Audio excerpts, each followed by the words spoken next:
Today's class, we're going to talk about the high price of being rich. The high price of being rich. The Bible says in Matthew 19 and 23, this is Yeshua HaMashiach speaking to the audience.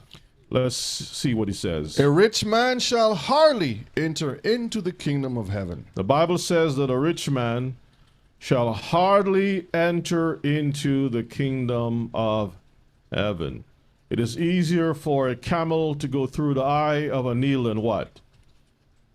Than for a rich man. Than for what? No, finish the sentence. It is easier for a camel to go through the eye of a needle than what? Than for a rich man to enter into the kingdom. Is that correct? A rich man to enter. That's something that we really have to consider. So as you see the money, the goal is stacked, forming a ramp, like a ladder where you can climb up. You're adding one bar on top of each other, hoping to achieve success. But the question is, where does it end? Where is the limit? Is it $1 billion? How about 2 billion? Is it 3 billion? Where does it end? Where do people draw the line? How about $1 trillion? How about a gagillion? I don't know if that's a word. Zillion. But it has now entered the Hebrew vocabulary. Gagillions. Brethren, this earth has been spoiled, robbed over the centuries. In today's class, we're going to examine what Yeshua was talking about. A rich man shall hardly. He didn't say he's not going to make it in, because we do have rich men. Abraham was a rich man. Abraham was a rich man, as Genesis 13. But rich by whose standards? Most High. Because remember, there were richer people. There were people who gave Abraham wealth, like Pharaoh. That means that Pharaoh was what? Richer than Abraham. More wealthy, yeah. Y'all understand this? But where do we draw the line? And this is something that we have talked about in the past. We want to take some time and go through it. So I hope that you all are ready for it as we go through the high price of being rich. Let's continue on, Brother Shay. When considering the subject of wealth, riches, and money, there appears to be significant controversy surrounding it. A passage in the Ketuvim states, "But money answereth all things." This is in Ecclesiastes chapter 10 and verses 19.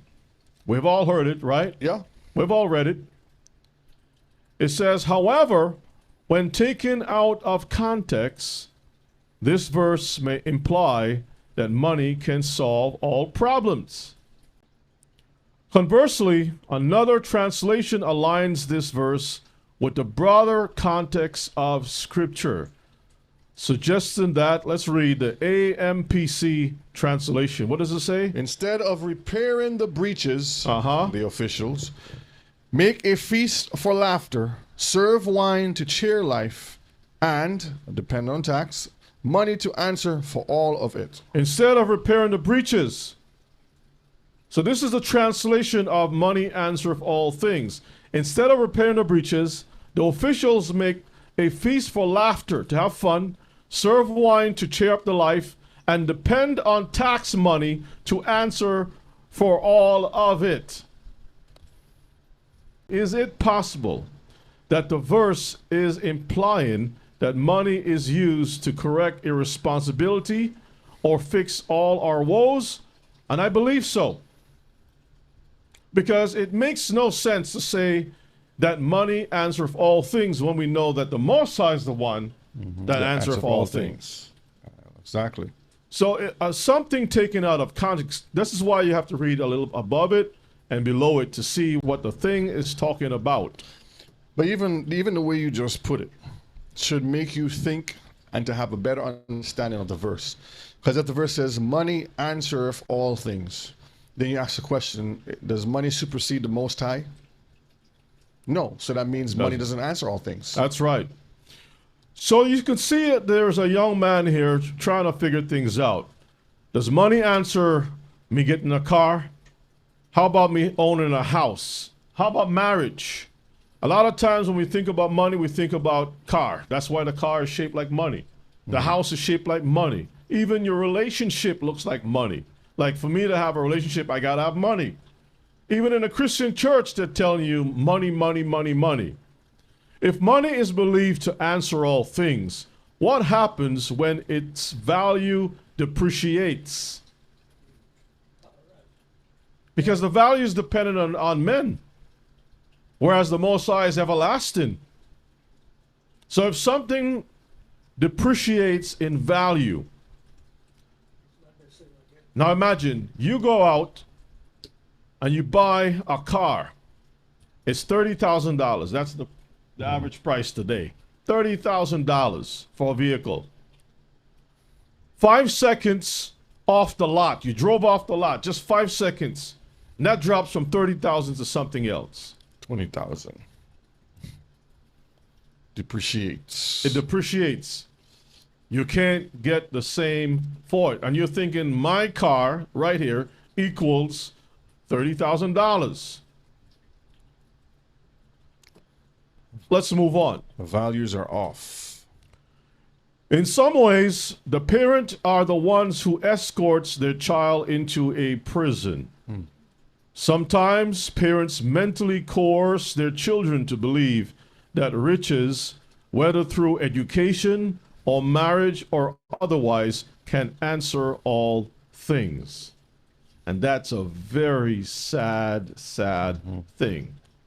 They'll knock the child over the head. You're not going to amount to anything unless, and then to put all the unlesses behind that thing. And then the child grew up thinking, unless I meet the standards of mom and dad right here, I am not going to amount for anything. If I don't choose the path that my parents put me on, which is such, such, and such, I'm not talking about in righteousness, righteous parents. I'm speaking in general, where some people feel if I don't marry for women, if I don't marry a certain people, like back in certain places, it's the oil guy. You marry the oil guy. You marry a doctor. You marry the bank manager. You marry the store manager. A manager, any manager. Not the trash manager. We don't want that. That doesn't look so good, even if he makes money. Even in school, they teach the children at a young age, go after the basketball player, the football player. Don't talk to the guy who has good grades. You know what I'm saying? And not just a football player, but the football player who... The quarterback of the team. The one who got signed. They will wait until someone gets signed and then they all line up. But that's just an example. That is just an example of how important money is in the minds of many people. That even the parents is part of the game and they don't realize it, right? But if you talk about the mechanic, not so much. You talk about a farmer, oh no. Hell no. Okay, so I think you all could agree to what we're talking about today. Let's move on, Brother Shay. The Google AI overview states that money's value is primarily determined by supply and demand, both within a country and on an international stage. It's also influenced by a nation's economic stability, government policy, and how much people trust that the currency will hold its value. Trust. Money's value based on trust? Ultimately, money's value is based on its purchasing power, what it can buy. It is interesting that the money is valued on people's trust. And isn't it interesting that most banks are often called trusts? SunTrust, Washington Trust Bank, Community Trust. The word trust is attached to a lot of banks. That means what? People put their faith that it's going to continue to keep its value, hold value. All right, let's move on, Brother Shay. I wanted to read something real quick. Let me just pull it up. It's in the book of Genesis. And this is just to go back to what we was talking about, occupation, as far as people looking down on you because you don't seem wealthy to them. Genesis 46 and verses 32 to 34. I'm just going to read it. It says, "And the men are shepherds, for their trade have been to feed cattle, and they have brought their flocks and their herds and all that they have. And it shall come to pass when Pharaoh shall call you and shall say, What is your occupation? That you shall say, Thy servants' trade hath been about cattle. Career. From our youth. Does it say career? Trade. Trade. Go ahead. Even until now, both we and also our fathers." So it shows you that it's something that's passed down. You just don't like up one day, you know what? My father is a shepherd. I don't want to be a shepherd. I'm going to do something else. That you may dwell in the land of Goshen forever. For every shepherd is an abomination unto the Egyptians. I just wanted to show that part. Every shepherd is an abomination unto the Egyptians. So by the standards of the culture or the time of Egypt, Egypt was like New York, I would say. A very modern city for those times and up and coming wealth and all that stuff. People flocked to Egypt for resources, especially when it comes to food. They had a system in place like a major power. Okay. And so as far as the Egyptians were concerned, being a shepherd was low class, right?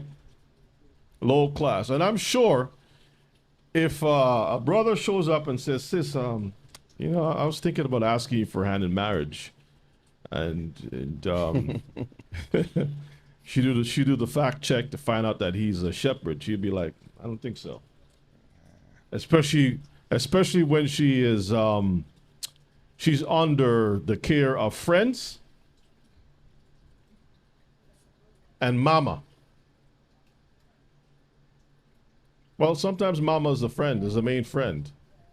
Mama says, you better don't come around with that, you know, and then all kinds of types of language is used about the poor young man. Colorful languages. Yes, colorful, who would like to be able to take that young lady and marry and make something and build a family. But that's just the way it is. But that's not today's class. Let's move on, Brother Shay. So we saw one popular biblical example of why people pursue riches. Now let's look at another in the second book of Genesis, chapter 2, verses 11 to verses 13. Genesis 2:11 to 13 reads. Actually, 11 to 12. Go ahead and read. 11 to 12. Okay, it reads, "The name of the first is Pison. That is it which compasseth the whole land of Havilah, where there is gold, and the gold of that land is good. The gold of that land is good. Go ahead. There is bdellium and the onyx stone." It says that the gold is good, not evil. So see, Brother Yonah, nothing is wrong with pursuing riches. But brethren, the problem for many is, what is the purpose of gold and other forms of currency? Are we implying that a bar of gold, for instance, carries more value than a farmer with 1,000 sheep? Which of the two really holds value? And this is the question I was going to ask everyone today. Think of it this way. Would you rather have a lifetime of wealth, or would you rather have a lifetime of health, food, and abundance of water? Which one would you want? If someone says, "I'll give you this card and it has endless money on it," or you have the ability to have food forever, healthy food, your health is always there, you never get sick, and you have endless supply of water. Which one would you take? We're going to cover some of those things. So for most people, they would take the gold bar and value that higher than the farmer who has a sheep. But remember how currency is made. For anyone who understands economics, we're not discussing economics per se. We're looking at salvation, what the scriptures say, how riches affects us to the point where it can hinder us from entering into the kingdom. The high price of it. Okay?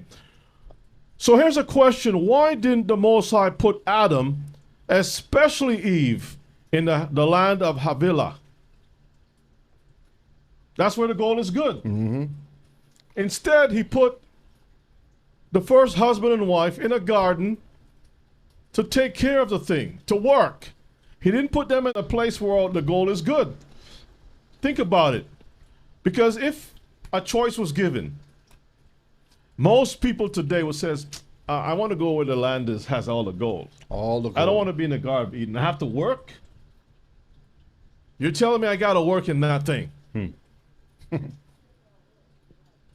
No, most people will take the opportunity to be in Havilah. You got Havilah, book a flight to either Havilah or Eden.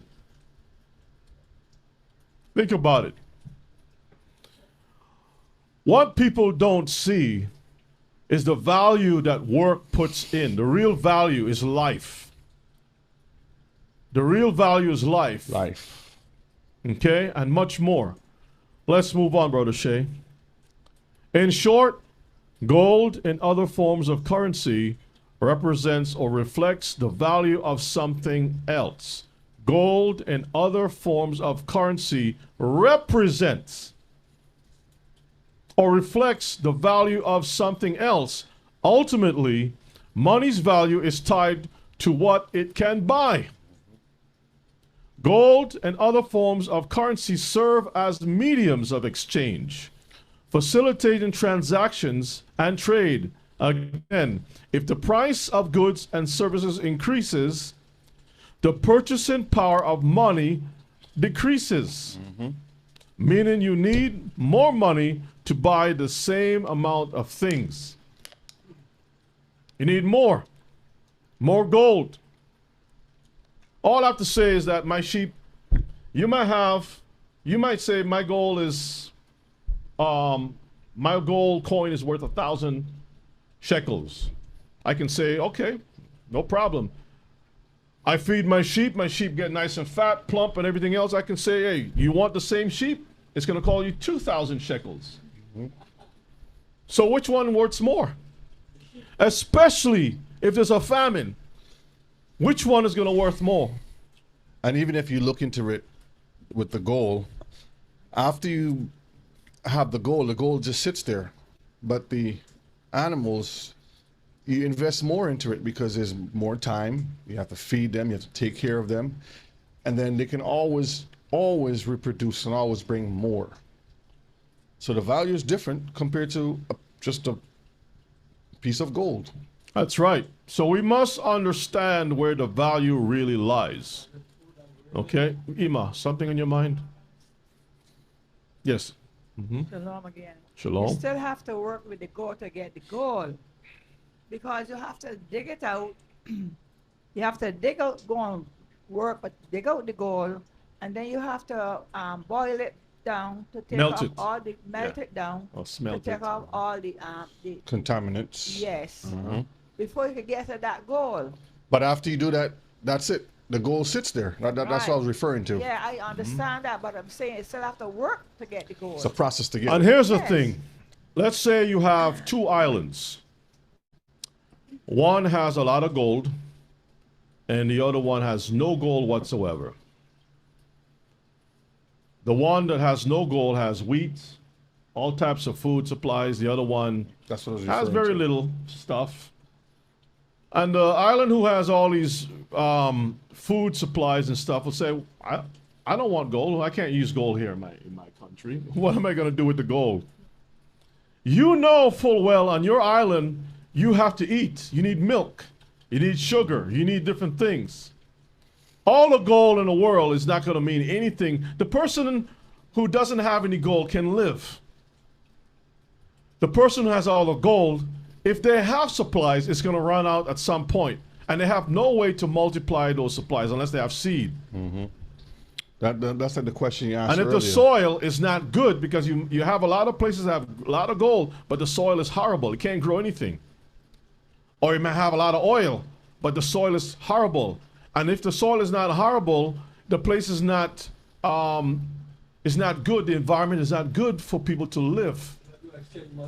It's either too hot or too cold, or it's just too harsh. for people to live, or it's just flooded out, right? So there are circumstances. So it goes to show you, Mishpachah, and even if the place who has both the resources of food supplies and they have gold, they really don't need the gold. Okay, so that's another class. Okay, let us move on, Brother Shay. Yeah, that's just like you mentioned about being in the Garden of Eden or going to the land of Havilah. I would take the garden all day. Havilah might just be all gold mountains, gold flowing in the in the streams, gold everywhere. Midas touch everywhere, but that's about it. You touch your food, it turns to gold. It has no warmth. Shoot. There's no butterflies. Birds don't even want to go there to live. Nothing wants to be there, but the garden, you smell the roses, right? The temperature is just, everything is great. Walk around barefoot. Grass is soft. When people of color move into a particular area, research has shown that in most cases, property value decreases. That's true. Conversely, when the opposite happens, its value increases, indicating that the area's value is determined by the attachments. Yep. The land is basically worth a lot of money based upon the attachments. Who values it? The value of men. While this is not the subject of today's class, we would like to turn our attention to the dangers of monetary pursuits and pitfalls. Now, there's something we must examine in today's class. Is pride connected with riches? And if so, was pride made for man? Now, we're going to go to Sirach 10 and 18. There's this book here. If you all are familiar with the book, put a 1 in the chat. If not, you should probably get a copy of it. I just recently purchased a copy.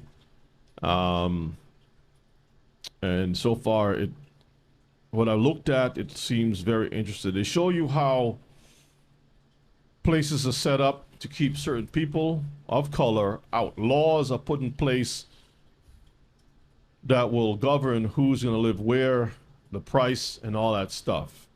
And this information is very powerful. I'm just getting into it, so I'm not going to comment much about it. But once I go through it, I'll be able to say a lot more about it. But I had a little taste of it in the purchase of my first home.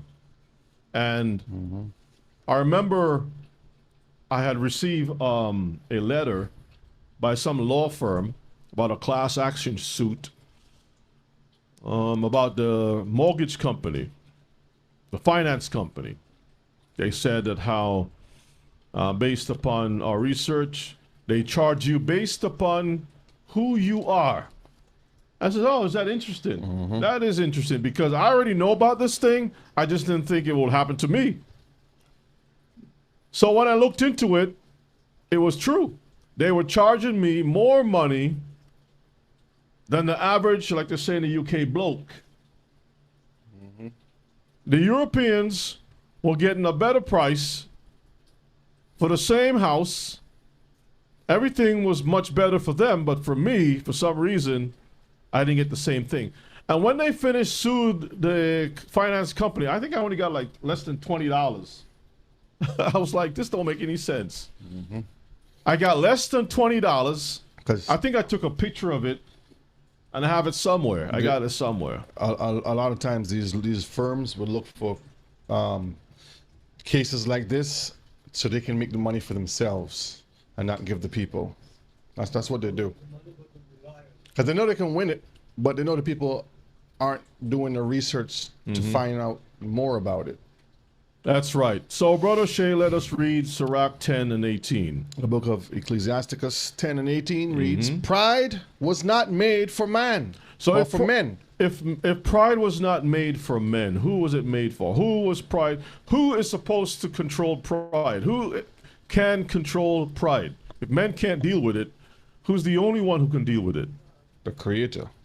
The Creator, that is correct. Read the rest of it. Nor furious anger for them that are born of a woman. See that? So we are not designed to handle pride. Pride is something that only the Most High can handle. Okay? It's not for us. Let's move on. So the AI research has this interesting find, which will set the stage for today's topic. Quote, riches and pride are often intertwined with wealth, sometimes leading to arrogance and a sense of superiority, which is true. Riches and pride are connected. They're intertwined and leads people to think that they're better than other people. The AI continues to say, biblical teachings frequently warn against the dangers of pride, especially when linked to wealth, emphasizing that true fulfillment comes from what? Humility. And what? Dependence on Elohim. That's right. The concept of the, quote, pride cycle, where wealth can lead to self-sufficiency and a disregard for others, is also explored in various religious and philosophical contexts. So down below you can see something called the pride cycle. You got prosperity, you stop doing the little things that matters, you start having pain to do the little things. It's a cycle. You become arrogant. You start looking down on other people. We're going to see examples of that. Sometimes you think that you can handle wealth. And remember I mentioned that I'm going to do a class about the donkey. The class is going to be called Don't Kick the Donkey. It's going to deal with the reasons why the Most High stops us from having certain pursuits. That's right. Because sometimes certain things are not made for us. That's simple as that. Sometimes certain things are not healthy for us. It will cause our defeat or destruction. And the Most High is trying to tell you, I'm trying to save you, my son, my daughter. Don't go down this path. So don't kick the donkey. Don't beat the donkey. All right, let's move on, Brother Shay. Let's examine the words of Yeshua, our master, teacher, and king. Let's see what Matthew, Mark has to say. Go ahead and read, Brother Shay. Matthew 19:23 reads, Then said Yeshua unto his disciples, Verily I say unto you, that a rich man shall hardly enter into the kingdom of heaven. The book of Mark 4 and verse 19. And the cares of this world and the deceitfulness of riches. Let's stop for a moment. Notice he says deceitfulness of riches. So he's telling us that deceit is attached to what? Riches. Riches. People can be deceived by riches. Go ahead. Yeah, you're either going to be deceived by it or you're going to be doing deceiving to get it. And deceitfulness of riches and the lusts of other things entering in. Choke the word. See, the word is important. The word is important. He's focusing on the word and how the word builds our lives and not tear us apart. And he's trying to draw a contrast. He's trying to show the difference between light and darkness, darkness and light. Go ahead and read. And it becometh unfruitful. See that? It produces nothing. Matthew 6 and 24. And that's the whole outcome, Mishpachah, is we don't want to do anything that would hinder the growth of you and I when it comes to learning the Torah. Because you put something that hinders that, whether it's riches, whether it's family, or anything else, it will stop you from becoming fruitful. Matthew 6:24. And with that said, sometimes, brethren, this class is to help remove the guilt from our people who feel like there's a lot of Vaseline on the ladder. For some reason, you can't seem to get up that ladder. You keep slipping back down, and you feel a certain way because you may be surrounded with people that will make you feel less than nothing. And that's not what is important, because there's always a price. We're going to look at some examples of that price, okay? All right, continue, Brother O'Shea. Matthew 6 and 24. No man can serve two masters, for either he will hate the one and love the other, or else he will hold to the one and despise the other. You cannot serve Elohim and Mammon. Mammon. So let's see what Mammon is. It is the Greek translation of 3126. Let's get that definition. It says of Amharic origin, which means confidence. It means confidence, wealth personified. personified. Wealth like a spirit. Wealth as in a deity. Wealth as a being. Wealth that thinks. Wealth that operates. In other words, in a spiritual context, Mammon is like a demon. That's a character to it. That's right. It's like a demon that leads you, that talks to you, that initiates certain things, seduces you. Sometimes people end up having conversations with wealth. Well, that's exactly what it does. It leads you away. What it does is it attaches itself to you and it pulls you away from Elohim. That's why it says serve. Serve. Serve is the key word here. That means you are doing, obeying, you are following. So you're going to follow the Most High and His laws, statutes, and commandments, or you're going to follow something that's taking you away from serving Him. And this is where it talks about the personal identity of it, not just the finance part to it, or the what's the word I'm looking for, like what it's worth, but the whole being of what's connected to it. Hallelujah. Hallelujah. Riches is something that we all have to be careful for. Let's move on, Brother Shay. The high costs of, quote, getting the bag. Now, that's a modern term in the hood. Get the bag, yep. Get the bag. I gotta get the bag. Back the Brinks truck up. The who? The Brinks truck. I never heard that one. Is that like the 2025 one? That's current. That's 2020 and now. You see, you get the truck or get the bag. Well, they're talking about the bag. So, the high cost of getting the bag. The trap. I'm going to get the bag and get out. But then you become a monster. A lot of people say, I'm just going to go get the bag and get out. Mm-hmm. But the bag has a long chain hook to it. That when they grab the bag to get out, the bag pulls them back. Some of us think that we can handle wealth. Some of us believe that we can control the situation. Like the situation is not going to control us. Let's get Sirach chapter 3, verses 21. The book of Sirach 3 and 21 says, seek not out things that are too hard for you, neither search the things that are above your strength. You don't understand the strength of riches. You don't understand how it is too hard for you. You're thinking that once I get it, it's going to be an easy life. Everything is going to be smooth for me because guess what? Money answereth all things. Yep. That's how the whole essence of learning value of things. So you're taught how to achieve, how to accomplish, how to maintain. Because if you don't understand those things, when wealth is given to you, this is where the poachers come around, the scammers, and it leads you down the wrong path. When you know that you're going to be getting what they call a come up, the bag, like you're going to get it tomorrow. You know that night, that whole night, you're just dreaming.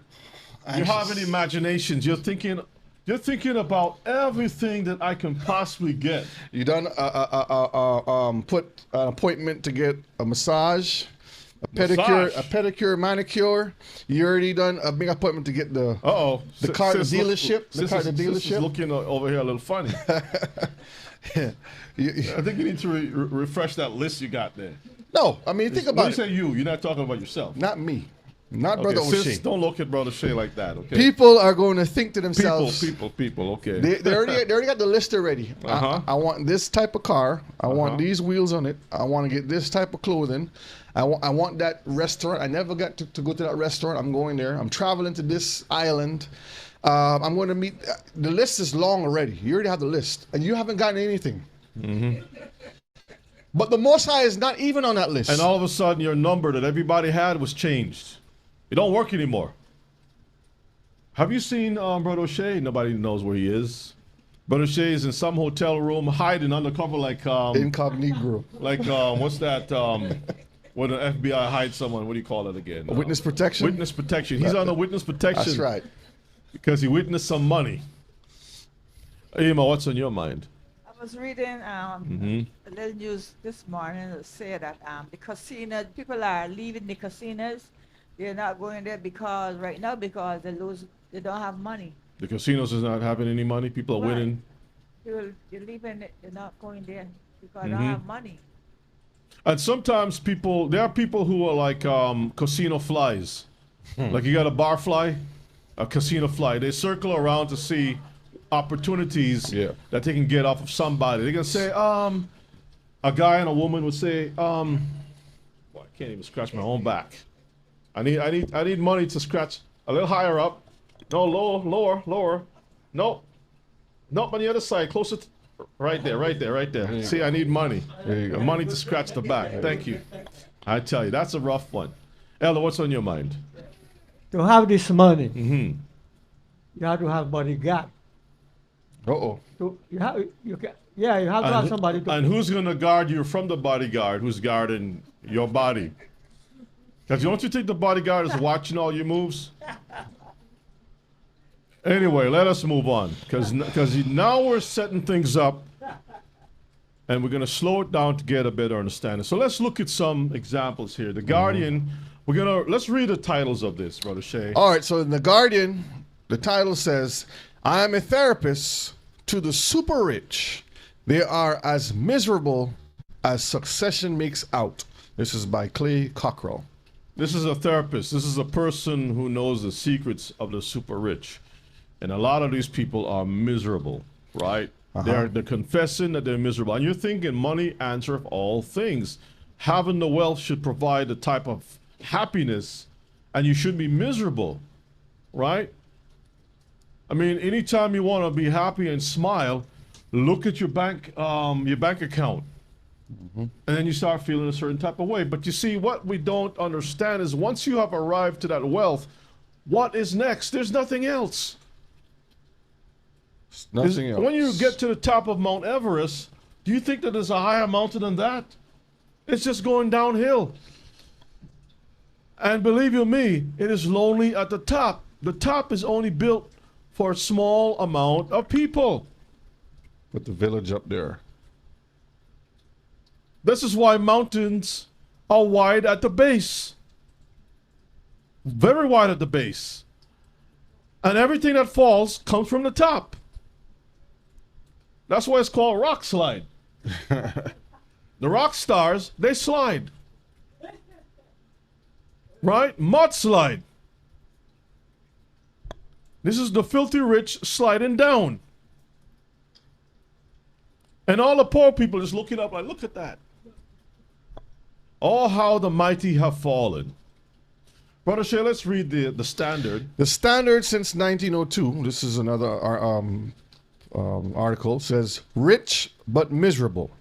Inside the lonely lives of the rich and famous. That's very true. The Ode, or the Odie. The Adi. Audi. 8 rich people whose lives were actually miserable. Now, this is just a small example because there's a lot different articles that will give you 20, they'll give you 100, they'll give you 10, whatever. But this one says 8. The point that we're trying to glean from this is that what you think is a beautiful thing is actually a mirage. It makes you feel that your life is going to be improved. Eve found out real fast, and Satan left her, right, where she was, and that was it. There's a curse attached to the thing.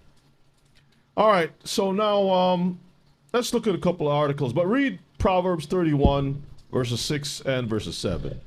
Proverbs 31, verse 6 and 7. Give strong drink unto him that is ready to perish, and wine unto those that be of heavy hearts. Have you ever wondered why the rich is always drinking champagne? Why the rich is always having a party? Why they have a bar inside their Bentley? Or a bar on their airplanes? A bar everywhere? Have you ever wondered why there's so much liquor that these people invest in? Because they have heavy hearts. And when they realize that the alcohol is going to ruin their liver, they turn to pills. So strong drink and pills is pretty much the same thing. It's something to kind of cover the sadness in your spirit. Verse 7. Let him drink and forget his poverty and remember his misery no more. And you're thinking poverty is just for the poor.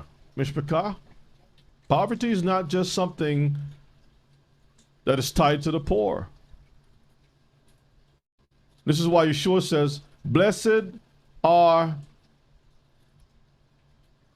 the meek in spirit, the poor. But certain people are going to be wealthy within their hearts. Their pockets may be empty, but they're happy. Have you ever seen that movie called The Count of Monte Cristo? Mm-hmm. At the beginning of the show, it was two guys who were good friends, good buddies, who were raised together. Yeah. One of them had a pony. The other one was playing with rocks. And the guy who had the rocks was more happy. I'm just paraphrasing the show. You have to look at it yourself. The guy who was playing with the rocks, his spirit was always happy. Mm-hmm. And the guy who had the horse that can go anywhere wasn't happy. All right. Let us take a look at some of these articles. Get in the bag. Pull that to the side. Let's click on famous people who died broke. Let's look at that one. All right, everybody knows that it's not easy being rich and famous. Celebrity obviously has its advantages, but it has its downsides too. Stars are often victimized by friends and family who want their money. Managers or accountants cheat them. Mm-hmm. They have little or no privacy and are under pressure to be picture perfect or on at all times. Mm-hmm.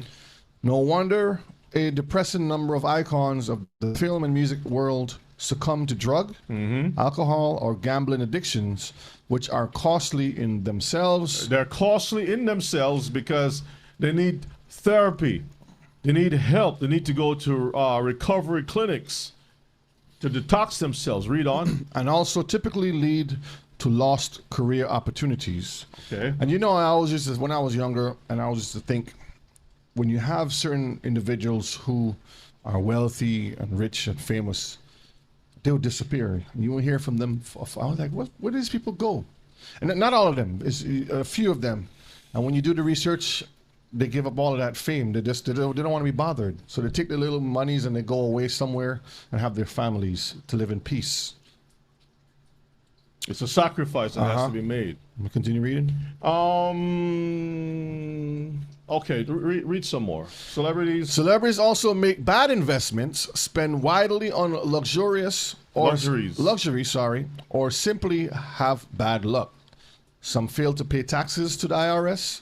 Many die much too young. All right, so let's scroll down just a little bit. Michael Jackson, you see him right there? Okay, scroll down some more. Okay, let's read this. Michael Jackson died 2009.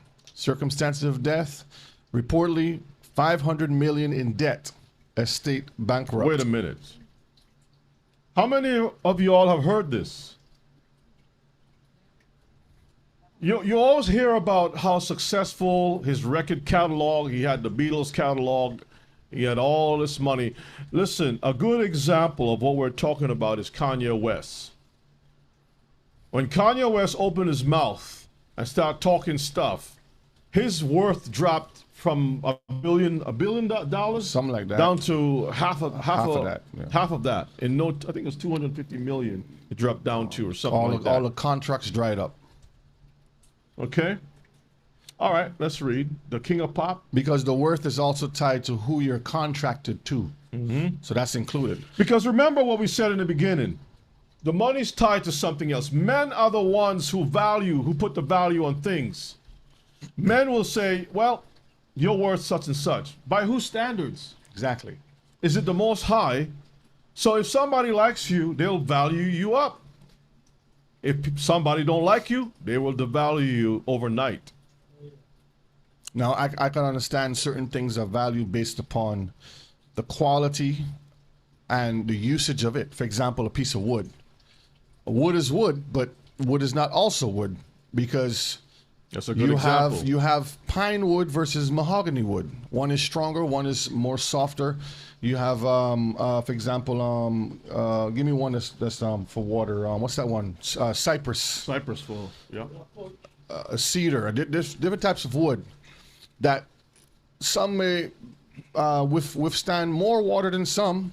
Some are stronger in fire. Some is good food for termites. Yeah, insects will eat it up quick versus some. So the quality and the purpose of it makes the value. And you know what's, as you say that, it takes me back to the wisdom of Solomon that spoke about a piece of wood.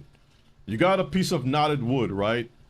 The idol maker would take a piece of wood that has pretty much no value. The parts that he don't care for, he would use to cook his fire. The other parts, you look at it and says, I can make a god out of this thing. And he would carve this wood up and make it look pretty. And all of a sudden, that piece of wood Was nothing. all of a sudden has value. Value. As a matter of fact, if you speak against that piece of wood, the government will kill you, execute you quickly. That's right. And the guy's laughing like, man, I just pulled that piece of wood off, cut that thing down the other day. And 1,000 people lost their lives for a piece of wood. Now the wood, because of the government or some religious pope, classified this thing as Holy relic. Salvador Mundi, the savior of the world. And everybody who comes to this building must do the sign of the cross. He's very, very important. You must bow. I mean, really think about it. And you mustn't disrespect this piece of wood now. He's called the king of the universe. Everything is, like you said, is given value by men here on earth, because a piece of rock is a rock, but they can say, oh, the one from that came from so-called the moon or space or whatever it is worth more, it's billions of dollars. So there you have it. All right, so the king let's of scroll pop. down. Let's scroll Okay. down. We don't need to read all of it. Look at this other guy. This is scroll down. Marvin the Gay. Marvin the Gay, that's him right there. Uh-huh. Died in 1984. 9 million in debt, He had 9 million in debt. and about half of that to the IRS. See that? What did he struggle with? His father killed him. He struggled with drug addiction. Can't keep a woman. Moved to Europe to avoid paying the taxes. So he was a fugitive from the money grabbers. And his and the songs that he sang is still making revenue today, but he's not here to get it. A lot of women lost their underwear because of this guy right here. Just took that thing off and threw it on the stage. Sexual healing. Oh yeah. On the stage. When they go home, they get themselves a virus. Oh boy. Not a Bitcoin. Let's go to our next one. This is one of these characters, Judy Garland, which is Julie Garland, the girl in the middle. which is her. She was the one with the ruby shoes, right? I think I can.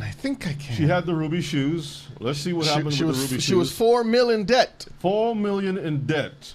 So she went up the yellow brick road. She went to meet the wizard who had everything. And she was 4 million in debt. Came back broke. Let's read a little bit about her. After a lifelong struggle with substance abuse, Garland died of a barbiturate overdose, that's drugs. She was notoriously overworked and underpaid, taken advantage of by managers and husbands, and near the end of her career, unable to perform due to her addiction. Let's scroll down. Let's look at some more. This guy, remember this guy right here? He was Count Dracula. Bela Lugosi. Lugosi. Uh-huh. He was 1,900. He had 1,900 in his bank account and $1,000 worth of real estate. Imagine that. That's all he had. He was nearly broke. He was the Dracula back in the day. Okay, this is a guy that kept a lot of little Hebrews up at night. Couldn't sleep because of this guy right here. All right, let's move on down. Okay. Look at this guy right here, Mickey Rooney. Remember him? He owed medical bills and back taxes. All the money that he made. He was world famous Mickey Rooney. Scroll on down. Corey Haim. Corey Haim. Died in 2010. He filed Chapter 11 bankruptcy. He lived with his who? His mama. Uh-huh. Imagine that. He suffered sexual abuse, drug addiction, and all kinds of stuff. So while he's trying to get set up here, family, you can see we are just looking at some examples. We're going to read through scripture. We're going to see some more reports. Because a lot of us will say, yeah, Brother Yonah, thank you for sharing this information. And guess what? As soon as class is over, you're back at the pursuit of your happiness. What is that? To get to the top. For some reason, I hear you, but how do you know unless you've gone to the top? Scroll on down. Omar Sharif. He died all alone, completely broke. He was the Lawrence of Arabia. Okay. Anita Ekberg. She was destitute, lonely. Scroll on down. Bobby Driscoll. So these are some of the older folks. He was Peter Pan, the guy who was going to live forever. He was broke, living in an abandoned building. Imagine that. Homeless. He went to Neverland. He didn't have a land. Scroll on down. Francis Farmer. So these are some examples. Keep going down. Sammy Davis, the black Jew, Jewish. 5.2 million in debt to the IRS. Many personal debts. Y'all see that? So while you see this guy with the Rat Pack and running with blue eyes, baby got blue eyes. Died from throat cancer. Mm-hmm. All them cigars and stuff you're smoking. Gary Coleman. I remember seeing him in person many years ago in Boston. I met him in person too. He was penniless. Y'all see that? Penniless. Scroll on down. Whitney Houston. Died in 2012. Reportedly almost penniless. After years, read that, Brother Shay. After years of drug and alcohol abuse, stints in rehab, and an epic legal battle with her stepmother, Houston, one of the best-selling singers of all time, was millions in debt when she drowned in a hotel bathtub at the age of 48. That is so sad. She was killed. 48 years old, and she was miserable. Miserable. You can scroll down some more. We don't want to look at all of that. Scroll down, scroll down. Let's get the people that we can relate to. Billie Holiday. She only had $750 in her account. She was a jazz legend. Johnny the Cash. Okay, keep going down. Andy Gibb from the Bee Gees. Remember him? Charlie Parker. Penniless. Keep going down. Dana Plato. That's the one, I guess, in the middle. Yeah, that's her, and then that's the other guy was talking about a while ago. So two of them died basically broke. That's enough. All right, check this out, Mr. McCarr. 10 cultural giants who died coinless, penniless. Vincent van Gogh. How many of y'all know of Vincent van Gogh? Put a 1 in the chat if you know who this person is. Vincent van Gogh. The question I want to ask. All right, so most of us know him. The question I want to ask is, while he was alive, was what he made worth what it's worth today? Who put the value on that? How many people have gone to jail or have lost their life to get one of his so-called pieces? I want you to read the first part of that. Though his life was short, Vincent van Gogh left the world with almost 2,000 creations, almost all of which were unappreciated in his own time. He only sold one painting during his life and was supported by his brother Theo. Imagine his brother Theo supported him. But on all the paintings, the guy, copy and paste that so we can see a picture of what it looks like, what he looks like. Oh, Vincent van Gogh. So people can see his artwork. These are the paintings. Just click on images. Look at all the paintings that this guy did. And these paintings are millions, worth millions and millions of dollars. Let's see. Worth. Price. Oh, price? Okay. Painting's worth is fine. Painting's worth. Right here. Y'all see that? It's worth a lot of money, so we can close it 100 out. million to buy one. 100 million just to buy one of his paintings. And this guy died basically penniless. Think about that, Mishpaka. Scroll on down. You got Matthew Brady. I don't know who that is, but let's scroll on down. Joe Louis. Another Everybody knows photographer. Joe Louis. Right, the boxer. Franz Schubert, Classical composer. a composer. William Blake.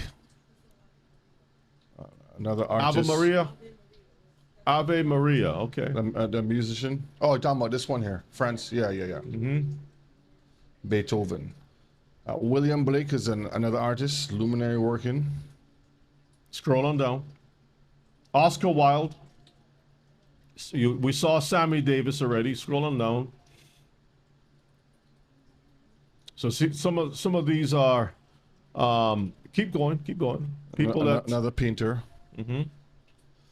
Father of American music. Stephen Foster.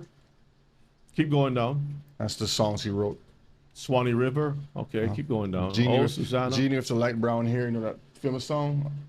Keep going. That's about it. That's all it, right. yeah. That's all we. I dream of a genie with. I want you to pull up the article that I sent you. Okay. The second one first, and then the first one Rich second. but miserable. Yes. Okay. These things are very important for us to look at, because if we don't take the time out, we're going to find ourselves going down the road thinking that it is all sweet cakes or whatever. All right, let's read this article, Brother Shay. All right, rich but miserable. Inside the lonely lives of the rich and famous.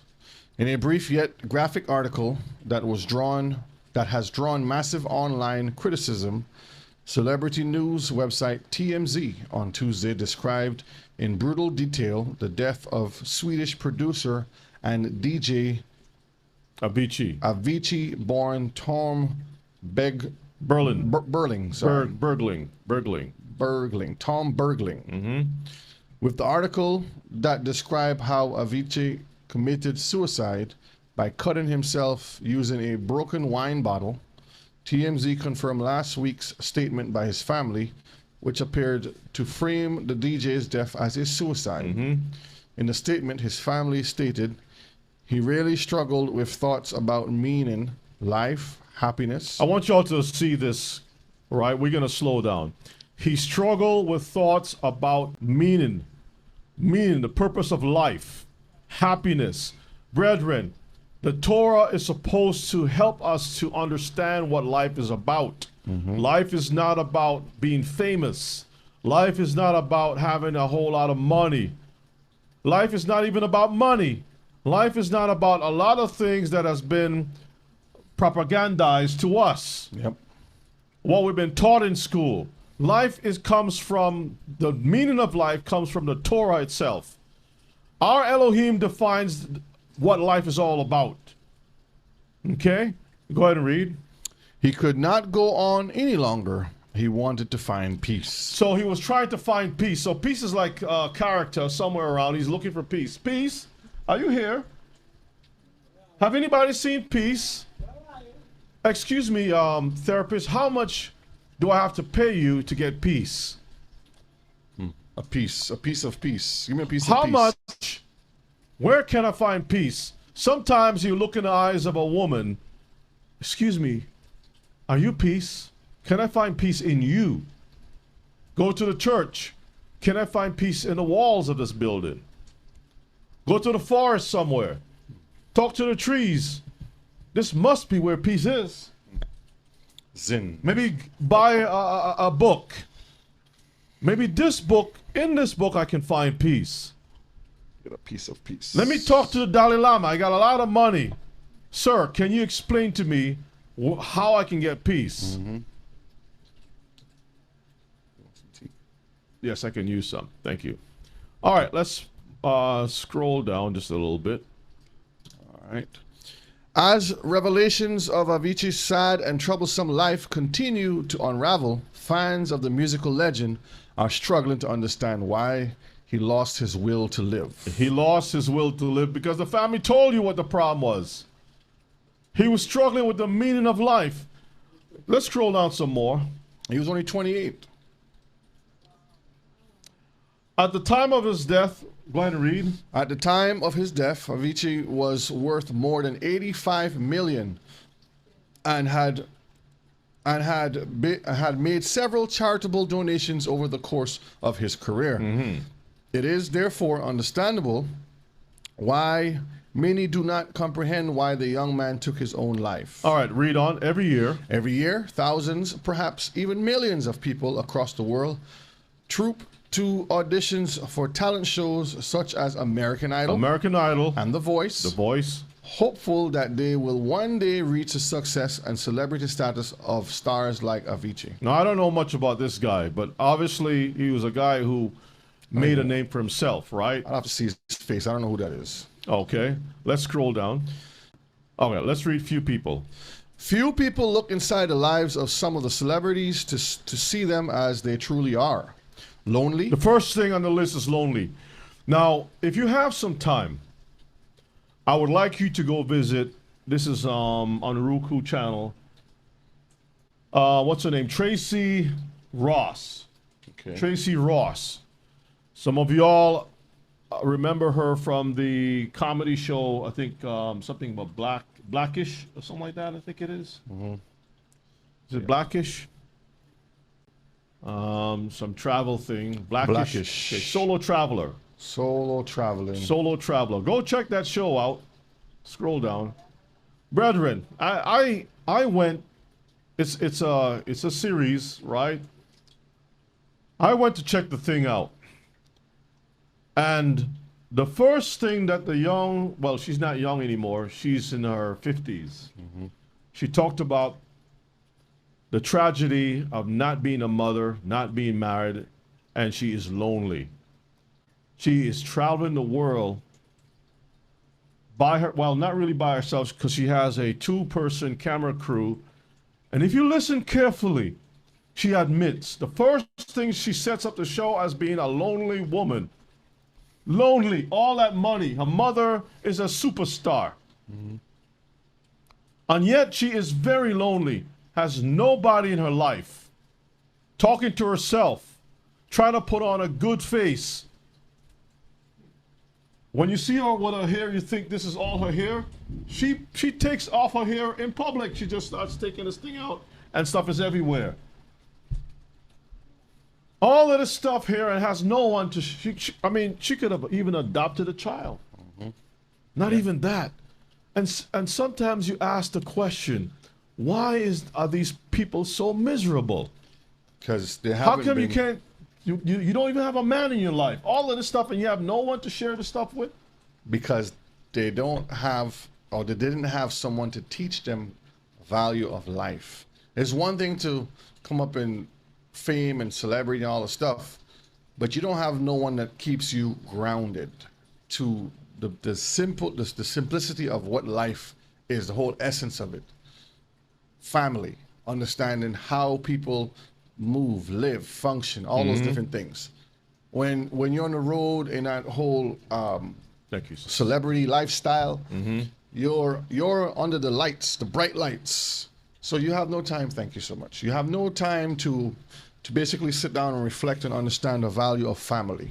I'm gonna give you all a little assignment. Go check the thing out for yourself. Don't believe what I'm saying. Just go look at it. Look at the first one that she has out there. She's traveling, I think it's to Egypt, Morocco, or something like that. And in the show, she comes out and she says how lonely she is, and you can tell. I felt, before she even said that, I felt kind of sorry for her. My spirit, you can tell there's something not right about the sister, right? She is very, very lonely.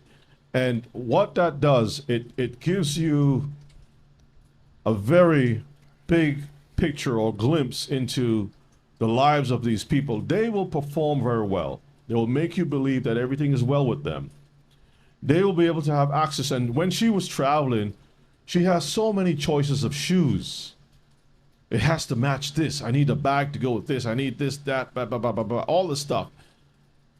But these things has no warmth. It doesn't tell you how much it loves you. There are no children to tell you, Ma, I love you.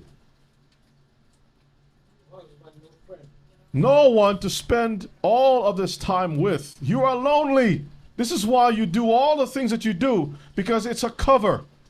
But to the rest of the world, the young girls will see this person as being very successful, laugh, a lot of laughter. Now, there was one part that she was in. She was, I forgot where she was, but she was at a table having dinner all by herself. And it was a group of white women that sent a drink over to her and invited her over to their table because they felt sorry for her. She was having dinner all by herself. All by herself. And these girls were all having a good time. Maybe they have their husbands and boyfriends or whatever the case may be, but they felt sorry for the young lady. Do you know that a lot of our women are like that? This is why Isaiah, chapter 4 says, we have our own bread. We just need a man to take away the reproach from me. 7 women to 1 man. But a lot of these women, and this is not a conversation about just women, because a lot of men are also lonely too. But it goes to show that a lot of them, if they see a mechanic, I don't want him. He's no good, but he can keep you happy. No, he's not going to fit in with my friends. I'm up here, and he's down here. All right, let's go to the next one. Many famous. Actually, did you read this part? No, I didn't finish. All right, go ahead and read. Lonely, losing the battle with drugs, alcohol, and mental and physical health. So, all around, these people are unstable. Many famous and successful celebrities have committed suicide, and it seems that the trend is set to continue. Suicide, huh? You have all the wealth, but then you want to take your own life. Let me continue reading? Yes, read on some more. In 2014, actor and comedian Robin Williams, who had long suffered from depression, hanged himself. He was aged 63. Years before him, rock star Kurt Cobain, the lead singer of Nirvana. That's a Hindu thing. Go ahead. Shot himself. He shot himself. Go ahead. The 27-year-old had attempted suicide a few months before. He left a 1-year-old daughter. The demons behind that thing. Remember Mammon? Mammon is a demon. Go ahead. In February 2010, 40-year-old British fashion designer Alexander McQueen hanged himself on the evening before his mother's funeral. And a lot of people buys that fashion designer's products. Okay. Go ahead. The spirits attached to all those things. Continue reading. Apparently, dressing icons such as former United States First Lady Michelle Obama and being named British Designer of the Year 4 times was not enough to motivate McQueen to want to live. Imagine that. All right, scroll down some more. We don't want to see Ernest Hemingway. We know about him. Whitney Houston, Prince, Michael Jackson. The Grammy winners. Let me see something. Go up. Houston was found dead. We saw that already. Prince, drug overdose, right? Michael Jackson. A lot of these people, we are not privy to their lives. There are publicists that cover the whole thing. So they will make a story up and says, oh, it was because of this guy was trying to get his money and this, that, and the other and all kinds of other stuff. Were these people happy? Tell me something. Do you think that Michael Jackson was happy when every time you turn around, he looked in the mirror, his face was changing constantly? The man in the mirror. That he wore a prosthetic nose. When he took that thing off, it was just 2 holes, a skeleton. Looked like a skeleton, that's right. Well, I could tell you just from a young age in reading the different accounts, he was not happy. It says, in all these cases, there is a disturbingly similar trend. In most instances, the celebrities lead lonely, depressed, drug-fueled lives, which they kept hidden behind a facade of fake smiles and glamorous lives. That's it. A facade of fake smiles and glamorous lives. Brethren, I don't know how much I can really emphasize on this, but as we go through the scriptures, I think we made the point how miserable these people's lives are. You don't even have to pull up the second one. Okay. Let's get right into the slides, okay? All right, many wealthy individuals have faced significant personal struggles. We've already seen that, leading to tragic outcomes. We've seen Marilyn Monroe, Whitney Houston, Michael Jackson's, and many other people. Marilyn Monroe overdosed on drugs. She struggled with mental issues. Whitney, we saw the same thing. Michael Jackson overdose. We just saw the other guy, Avicii, suicide, faced pressures of fame and personal struggles. A lot of these young people, like right now, they're looking at Justin Bieber. Everybody's watching to see when he's going to kick the bucket. Idolize, yeah. As a young singer, people were telling him, hey, you're so good. I think he got his fame from YouTube. And then the diddler picked him up. And from that point in time, his life was never the same. The diddler has touched a lot of people's lives. They're struggling. We just got rid of the royalty singer dude. What's his name again? Royalty. Oh, Mali Music. So you see so-called Christian gospel singers, and you're thinking that these people have the truth and that they're singing about happiness. And the songs that you yourself sing, that they wrote, is supposed to boost you up and make you feel a certain type of way. And yet these people have another life and they're not happy. Brethren, something is wrong. Let's move on, Brother Shay. But many of the rich live up life. How come they're not poor? Wait, for it. This is a question a lot of people say. They're living up the life. They're having a glamorous life. They're having such a wonderful time. How come they're not poor? Just wait for it. Let's get Proverbs 21 and 17. Proverbs 21 and 17 says, he that loveth pleasure shall be a poor man. Read it again. He that loveth pleasure shall be a poor man. Read on. He that loveth wine and oil shall not be rich. Proverbs 28 verses 21 and 22. Reads, to have respect of persons is not good. Mm-hmm. For a piece of bread that man will transgress. For a piece of bread, that guy will sell his soul to the devil. Go ahead. He that hasteneth to be rich have an evil eye. Read on. And considereth not that poverty shall come upon him. We saw the examples of poverty. But we also saw that even though some of them died having millions, what is the cause of their death? They were poor. Inside of them, they were empty. Mm-hmm. They may have large bank accounts, but empty hearts. Mentally, they're struggling with demons. To go to sleep at night, because what we see is what the world wants you to see. Some see the money and success, but don't know how they got the money. And they don't even see the end result. Like when you see someone got signed as an artist, do you also see what is going to happen to that person? When that person become the biggest thing or sign a contract for Hollywood, you're not there when they're touched, when they're molested. And to cover the molestation and the abuse, the sexual abuse or whatever it is, they have to take drugs. There's somebody there to introduce them to drugs.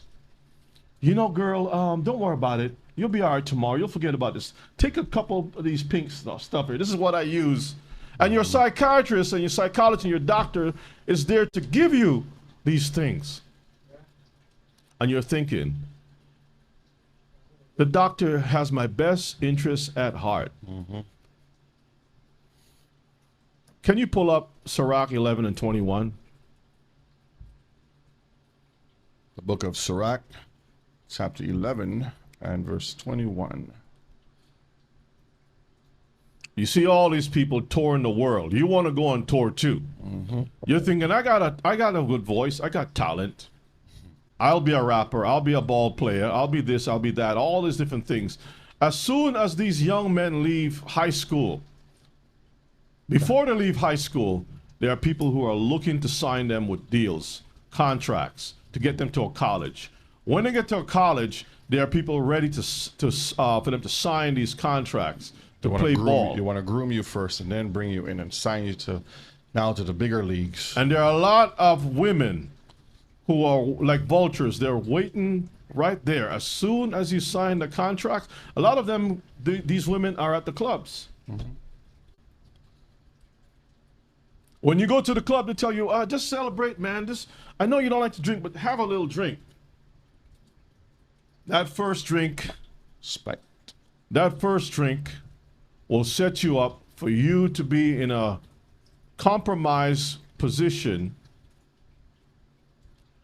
where they can take pictures of you being sodomized or whatever happens live on camera. There's always a guy with a camera waiting to take the pictures of you. Put that thing in the vault. Now they can control you like a puppet. And your life is forever messed up. And then all of a sudden you start to see certain struggles. To get the receipts on you. Brother Shay, let us read. This is the book of Sirach 11:21. Marvel not at the works of sinners, but trust in Yahuwah. See that? Don't be surprised like, oh, wow. You're so famous now. I remember you in high school. Oh, wow. You're thinking that person is so special. They are living in a closed gate community. You're not. You don't even have a gate in your community. You're buying no-name brand foods and clothes. Your sneakers don't even have a brand to it. It's called no brand. Those people have purples, all the different rainbow colors of sneakers, and all of them are brand. People are actually making, I put in an order for Gucci to make my sneakers. My sneakers are worth $500 a pair.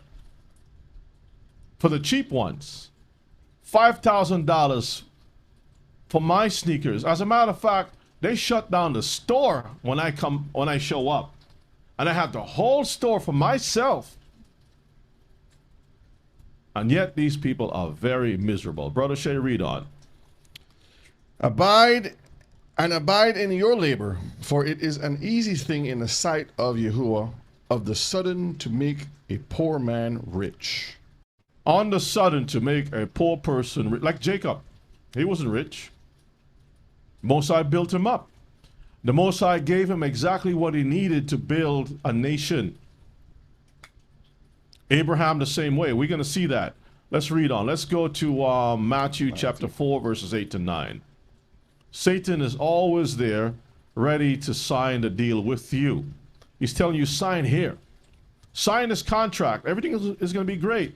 But you don't know how many parents take the time to say to their children, do not go that direction. How many parents actually encourage their children, go ahead, sign the deal. Sign it. Sign it, because the parents are looking for what? An opportunity for themselves. Go ahead and read, Brother Shay. The book of Matthew 4, verse 8 to 9. Again, the devil taketh him up into an exceeding high mountain, and sheweth him all the kingdoms of the world, and the glory of them. The glory is what? The wealth. The wealth. The wealth. Go ahead. And saith unto him, Uh-huh. all these things, All the wealth, all these things. will I give to you. The popularity. I will turn you into Caesar Borgia. You, Yeshua, I'll make you the real Caesar Borgia. So imagine Satan is showing him, listen, I got a program set up. You're going to be famous. I got artists set up to paint a beautiful picture Don't worry about how you look right now. And they're going to make a big, big statue in Brazil. Like this. Just welcome. And not too far from that statue, there's all kinds of Brazilian wax and nonsense. And the hood is right there and all kinds of stuff. And everybody have a picture of you on their cars. Jesus Cristo everywhere. You will be famous with the You Jesus can't ever pieces. talk about Mama or Jesus Cristo. You'll be dead. And you sure looked at all of that like, no, that's not for me. I will give you all of these things if you will fall down and worship me. Go ahead and read. That's it? Yeah. All right, let's move on. Let us move on. We're just warming things up. It's going to get better. Time magazine. What does it say, that cover? Does God want you to be rich? Some people use scripture to justify themselves, their mindset. We got to have the bag. Psalms 24 verses 1. The earth is Yahuwah's, and the fullness thereof. The world, and they that dwell therein. This is what these pastors will say. The earth belongs to God, so why can't I have what God have? The world belongs to God, so I want whatever the world have, I want it. Creflo Dollar has a book. You're supposed to be what? Wealthy. And he makes sure that his name contains the word doctor before Creflo. Dr. Creflo Dollar. What's wrong with pastor? Or just Creflo? You see, the word doctor makes you feel a certain type of way. This man is an educated man. We're going to see that too. Some things in the world needs not to be touched because of its origin. And Abram, which is Abraham, knew better. Now, I want you to click on that video. Pull that to the side and let's look at this video real quick. And fair use of this video. If you thought pastors cannot make billions, think again. There are pastors out there living like royalty with net worths in the billions. But how did they amass such incredible fortunes? And more importantly, should they? These are the richest pastors in the world. Number 8. Bishop David Oyedepo. In the beginning of his journey, he was preaching to a small group of devoted believers in a Nigerian church that was quite small. After some time has passed, he is now the owner of an enterprise that is worth $200 million. Over 65 countries are now served by his Living Faith Bible Church, which is more commonly referred to as Winners Chapel. To do so is not merely to propagate the gospel, rather, it is to dominate the entire globe. But Oyedepo is not the only one involved in this sacred enterprise. In the beginning of his ministry, Kenneth Copeland, another spiritual superstar, had nothing more than a Bible and a dream. There is a fleet of private jets in his possession, and his net worth is so enormous that it will make your head spin. We're talking about $550 million, folks. Do you know what their secret is? There is more to it than just preaching. These individuals are masters of business leadership. They have transformed their ministries into multifaceted organizations that have more sources of revenue than the Amazon River. We are discussing educational institutions, academic institutions, publishing organizations, and media networks. Bakeries, gas stations, and even retail malls are among the businesses that Oyedepo has owned and operated. That's what we mean by diversification. However, this is where things start to become really interesting. The pastors in question are not merely constructing churches, rather they are establishing global brands. The art of employing various forms of media and technology to disseminate their message to a wide audience has been perfected by them. Pause. You name it, they are on anything. When did Yeshua ever say, go out and preach my brand to all the world? Preach my brand, family. Go ahead and play. We'll just play a couple more and then we'll stop it because we're not watching the whole 24-minute video. Television shows, radio broadcasts, online platforms, and everything else. As if they have a direct connection to both heaven and Silicon Valley, it's really incredible. Oyedepo's Living Faith Church is a good example. At this point, it has... What does that look like to you? A big satanic Not just an eye. What type of eye? A serpent's eye. or a goat's eye. You ever seen a goat's eye? Eye of a goat? All right, go ahead and play it on. Grown to become one of the most influential denominations in Nigeria, with tentacles that extend all over the world. And what about Copeland? And he's not just preaching, he has a media empire that would make some of the most powerful people in Hollywood green with envy. However, let us not forget that these individuals... See, birds of a feather flock together? All right, go ahead and play it. Did not begin their careers as spiritual tycoons. One sermon at a time, they constructed their empires from the ground up into the present day. All right, you can stop that. You can kill that video. So, as you can see as an example, there are lots of videos out there that speaks about the prosperity gospel and what these people tend to do. But I wanted to give you all a little visual, right? That some things in the world needs not to be touched. There's a price or there's an attachment with all of this wealth or riches that we have to be careful for. See, the Most High is in the business of protecting his people. Let's move on, Brother Shay. Protecting his people. But a man like Abraham knew better. Let's read Genesis 14, verses 21 to 23. Genesis 14, 21 to 23. And the king of Sodom said unto Abraham, give me the persons. Now, the king of Sodom want the bodies. A Sodomite loves the bodies, right? Go ahead. And take the goods to yourself. We're going to divide the spoils. I'm going to get the bodies. You can take everything else. And you can have the monies, the rest of the bag. Go ahead. And Abraham said to the king of Sodom, I have lift up mine hand unto Yahuwah. Lift my hand to Yahuwah. The Most High Elohim. The possessor of heaven and earth. Possessor of heaven and earth. Go ahead. That I will not take from a thread even to a shoe latchet. Not even a shoelace. Go ahead. And that I will not take anything that is yours. I don't want anything from you. Go ahead. Lest thou shouldest say, I have made Abraham rich. So Abraham was wise enough to move away from this thing. That was a great opportunity for Abraham to come up. Notice that Abraham told the heathen king who is the possessor that will fulfill his needs. The Most High is Abraham's possessor. If the Most High possesses Abraham, don't you think that the Most High will give Adam what he needs? Absolutely. What he needs, not what he wants. Abraham. Okay? Let's move on. But there's a balance. That's the Proverbs chapter 30, verses 7 to verses 9. We'll also look at Jeremiah 17, 10, and 11. Let's get it, Brother Shay. This is the key, Mishpachah. This is what we should be praying for, the balance, okay?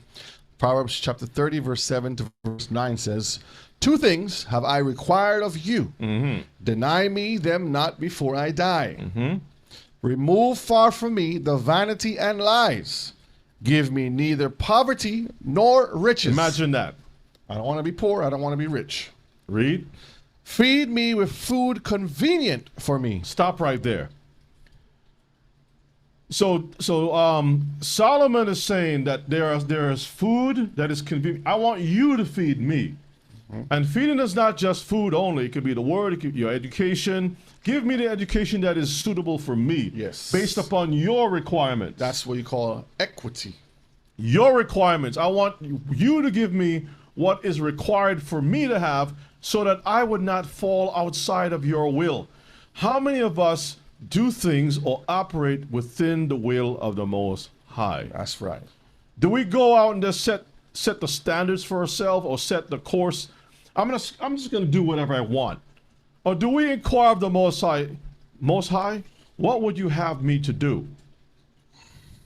And you notice he says, food convenient for him. Because he says, just give me good food. And that could be anything. Not everything that's good is good for you. Exactly. Verse 9 says, lest I be full and deny you and say, who is Yahuwah? Or lest I be poor and steal and take the name of Elohim, of my Elohim in vain. You see that? So we know who possesses us. If we claim the name of the Most High, there's a certain way that we're supposed to walk before him. You don't want to be full with excess, that all of a sudden you drift off in a different direction. I got too many stores to manage. I don't have time to come to Shabbat. I don't have time to pray. I don't have time for the Most High. I don't have time for the poor. I'll just do a little charity thing and let somebody run that thing. Your face is not, you're not even showing up. The humility is lacking. It's not there anymore. People say, you have changed since you come up. And you can't even see it. You can't see it because it has blinded you. Mm-hmm. What you got, Brother Shay? No, Brother Dawood said, they will say, the scriptures say, use your wealth to win souls. And he put Luke 16:9. I'm going to pull that up? Yeah, you can pull it up. Okay. This is something that they will use in as an example to try to get away with the whole Mammon. Luke 16 and verses 9. And it reads, and I say unto you, make to yourselves friends of the Mammon of unrighteousness, that when you fail, they may receive you into everlasting habitations. What is it talking about? It's talking about being wise, like the steward, right? It didn't say to join with Mammon. Make friends with. Context. Make to yourself friends of the Mammons. These are people associated with Mammons. How do you make friends with them? Doesn't mean to say that your life is intertwined with those people. There's a whole different understanding with that. The same example we just had here with, for example, go back here, with Abraham. Why was he having this conversation with the king of Sodom? There was something happening at that moment. He had to have that time to do that business with the king of Sodom, but he still separated himself by saying, I'm not going to take anything from you. As a matter of fact, since you've gone to Abraham, you can look at Mamre and Akal, right? And those two were basically Canaanites. But Abraham aligned himself with them so that he can go to war to get his nephew back. Right. That's as far as it goes. But anything else? No. All right, let's read. Jeremiah 17, verse 10 to 11. I, Yahuwah, search the heart.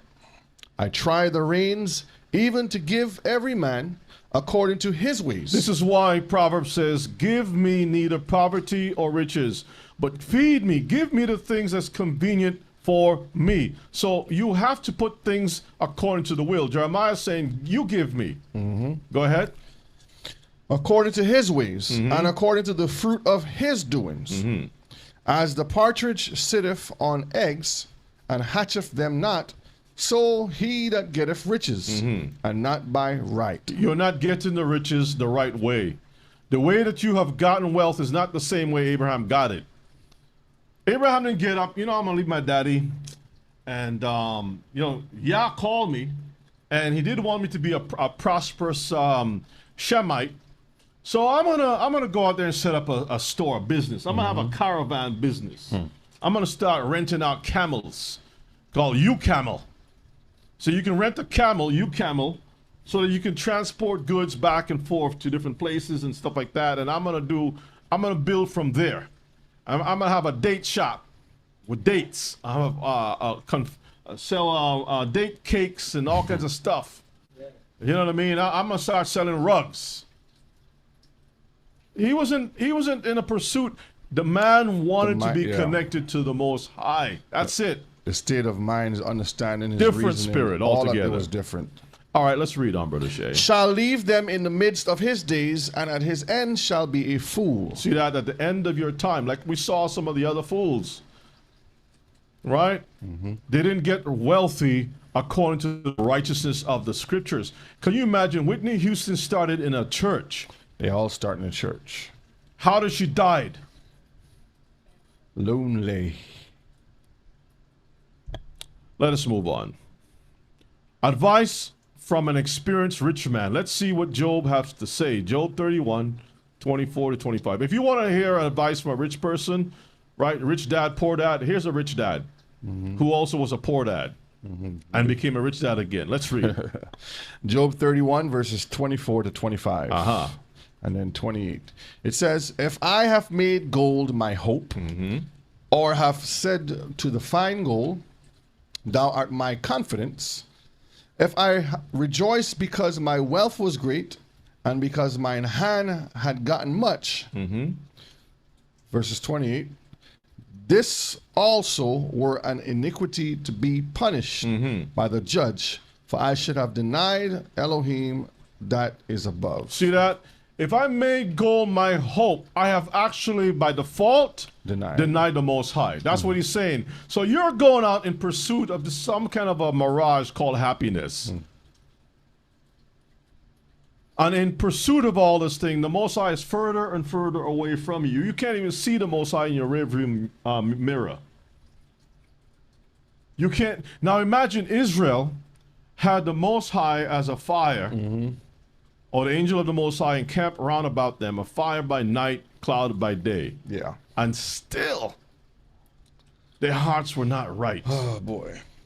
Still, they wanted the life of Egypt. They were looking back instead of looking forward. This is and this is a perfect example of today going through the wilderness again. The Most High is thinning out, we'll say, the herd of sheep, because we're sheep. That is called a remnant coming into the future. When he returns, he's returning for a remnant. Because a lot of us who want to hold on to the glamour life of Egypt and looking back at the bright lights and what they could and they say they should have, they're going to be very sorry. Want me to get that? Yeah, I sometimes when people tell me what they paid for rent for a house, an apartment, I shake my head. I'm like, excuse me? I'm telling you. You pay what? You don't own a house, and you got to work pretty much constantly. There's no time for you to even take a break. Because why? That apartment becomes God. The apartment is saying, if you don't pay for me, you will not have a life. And that thing dictates the type of job that you have to become a slave to. You can't even serve the Most High. A lot of times you can't come to learn anything. You got to catch it later on. How come you can't reverse the thing where you catch your job later on and make the Most High first? I'll catch the class later on. I'll get the understanding later on. I'll catch it later on YouTube. What happened? You can't get it now? No, because I gotta take care of other things. Because your priorities are all mixed up. You have one foot serving the Most High and the other foot somewhere else. Well, brother, you don't understand. No, I don't understand. You explain that to me. That's right. What do you think the classes are here for? So that you can be in proper understanding of the will of the Most High. So you can change your life. That's right. Well, you just want to be poor like you. I'm not asking you to be poor like me. I'm trying to show you where your priorities lie. No one is trying to stop anyone from being successful, meaning have a business that brings in income. But if Abraham have to say, well, yeah, I know you said to leave my father's house, but I got to take care of all this stuff first, and I got to do this stuff. Yeshua says, if you think like that, you're not worthy of me. You are not worthy of me. Right. Because what is the purpose of life? Why do we breathe? Are we living and breathing so we can be a slave to other men's business? The whole purpose and end up being like Michael Jackson or Whitney Houston? And you got gold records everywhere, and yet those gold records can't save your life. Not yours. When they do an autopsy on you, do they find that you died with peace? Oh, he died peaceful. Or you died grabbing onto the side of the bed, grabbing onto, trying to get it.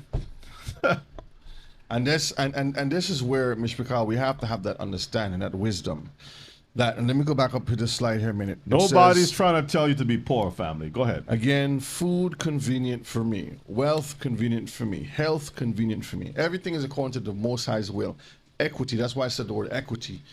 Because again, what the Most High has for you is different for me. It's different for the next person. We have to know what our role and responsibility is and stay in our lane. That's as simple as it is. But we want to look outside and see other people's stuff and try to grasp what is not ours. Go ahead, Elder Ima? Okay. Yeah. Mhm. And that's why the scripture says, seek ye first the kingdom of Elohim, That's right. and all these other things will be added unto you. That's right. We're going to cover that too, Elder. Yes, Ima. I will say that the people are saying that was in the Old Testament. Long ago, Abraham was already Okay. old and thing. We are in the New Testament now, Mm-hmm. and that's what they preach. New Testament, because you can get what you need, what you want. Well, even in the New All Testament, was in as the Ella need, quoted, and thing is in the want. we're gonna see all of that same stuff as Ella mentioned. It's there. We're gonna get all of that because it's important. Again, for the record, I'm not saying that people cannot have wealth. That's not what I'm saying. But if wealth is gonna determine your life is gonna fall apart because of wealth, Be the to downfall. get away from it. It's not worth it. Some of you may say, well, it hasn't affected me yet. Is that how you're looking at things?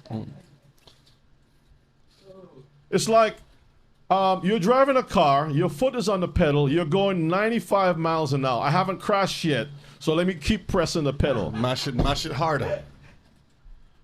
If something appears before you, you may not have enough time to control the wheel, to stop. I have 1 more mile to go, Rebbe. I went 100 miles already, going 100 miles an hour. I should be fine for the last mile. That's what they're going to tell you.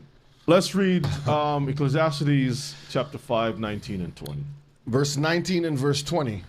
Every man also to whom Elohim have given riches and wealth, and have given him power to eat thereof, and to take his portion, and to rejoice in his labor, this is the gift of Elohim. This is the gift of who? Elohim. Because the Most High have given you the riches and the wealth and given him power to eat. So when you have the thing, you can enjoy the food. He's the one giving it to you. Don't go out there, right, under the guise of Yah. You're using his name and going out there and trying to do whatever you want to do. It says, Yah sent me to do it. You're using the Most High name in vain. Okay? What, yeah, did Yah send you? So how come you're so miserable? How come you can't get rest? How come Shabbat is meaningless to you? Why are your children so broken? I want you all to go look at that show with Tracy Ross. It's so important. When I saw that thing, Brother Shane, man, I tell you, it reminds me of so many people that's even within this ministry. Go ahead and read verses 20. For he shall not much remember the days of his life, Uh-huh. because Elohim answereth him in the joy of his heart. Hallelujah. See that? This is what we want. All right, let's move on. So we look at the advice of an experienced rich man. Job 27 verses 8, and then we'll skip down to 18 to 23. Let's get it.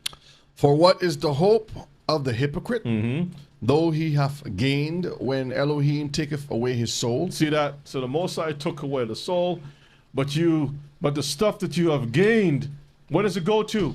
That's hypocrisy. Somebody else takes it. You're telling me I got to do all of this for what? For what? At the end of the day, you gotta go. You have all kinds of surgeries. You have this. You have that. All the money that you went to school to get. That's the point. Now you got to put that money back into what? Your health. Because they tell you you gotta go through all of this rigmarole, this long journey. You gotta go climb this mountain to get to the top, And when you get to the top, your knees is bad. and then your soul is snatched from you. You didn't get to enjoy nothing. And then people's gonna show up at your wake. They call it a wake. Like, this person is dead. It should be calling it what? Sleep. Asleep, not awake. Go ahead and read verses 18. He buildeth his house as a moth, This is hypocrisy. You build your house as a moth. Go ahead.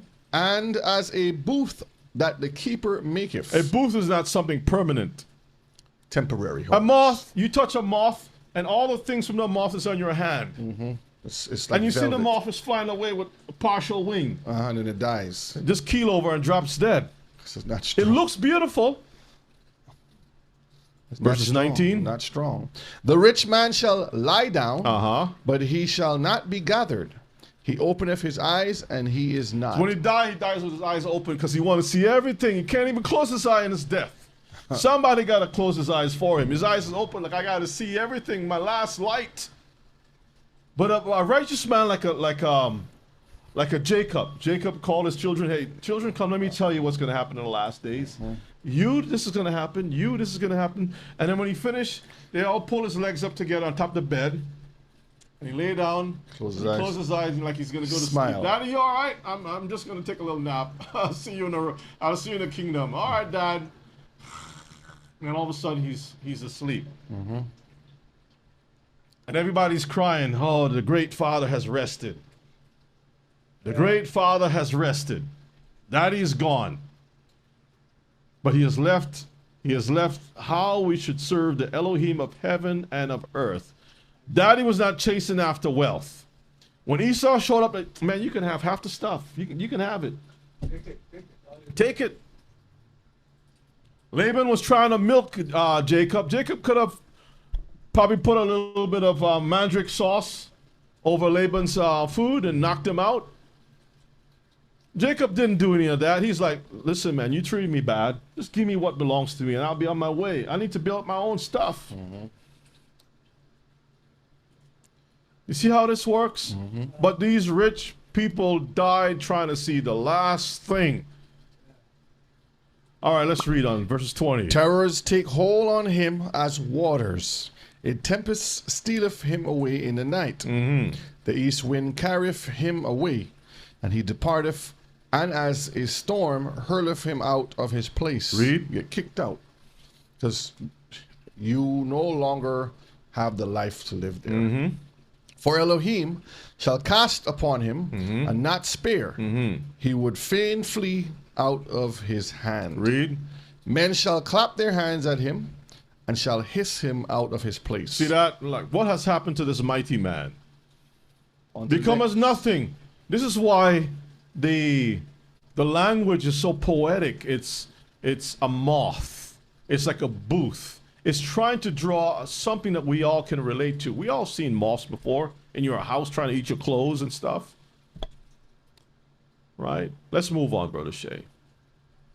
Only the wise will understand. See that picture there? The body's cleaned, the toes are polished for the wake. They put a tag. The only thing you're gonna be, not even a tag, you're gonna be taken to the grave. Let's get Psalms 37 and 16. It says, a little that a righteous man hath is better. Is what? Is better. Is what? Better. Uh-huh. Than the riches of many wicked. Many wicked. 1 Timothy, this is New Testament, chapter 6, verses 5 to verses 7. Let's get it. Verse 5, perverse disputings of men, of corrupt minds. We call it education. Because everybody got a big brain. I went to Harvard. Harvard? What does that mean? Well, that means I'm educated. Well, no, I went to Cambridge. What does that mean? Well, Cambridge is an older one than Harvard. Oxford. So I got, Oxford. Yale. Go ahead and read.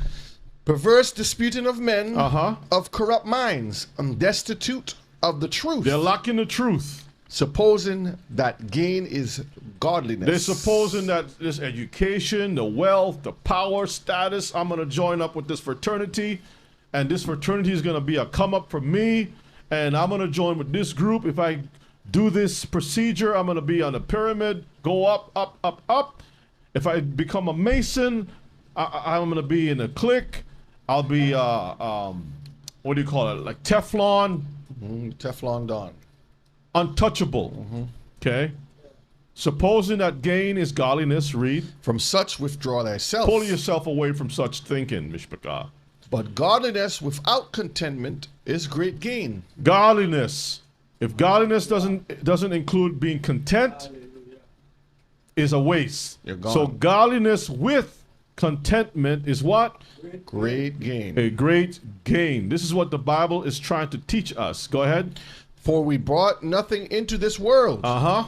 And it is certain we can carry nothing out. It is certain we're not going to take anything with us. Let's read on. Let's move on, Brother Shay. 1 Timothy chapter 6, verses 9 to verses 10. Let's get it. But they that will be rich fall into temptation. Wait a minute. Those people that will be rich, they what?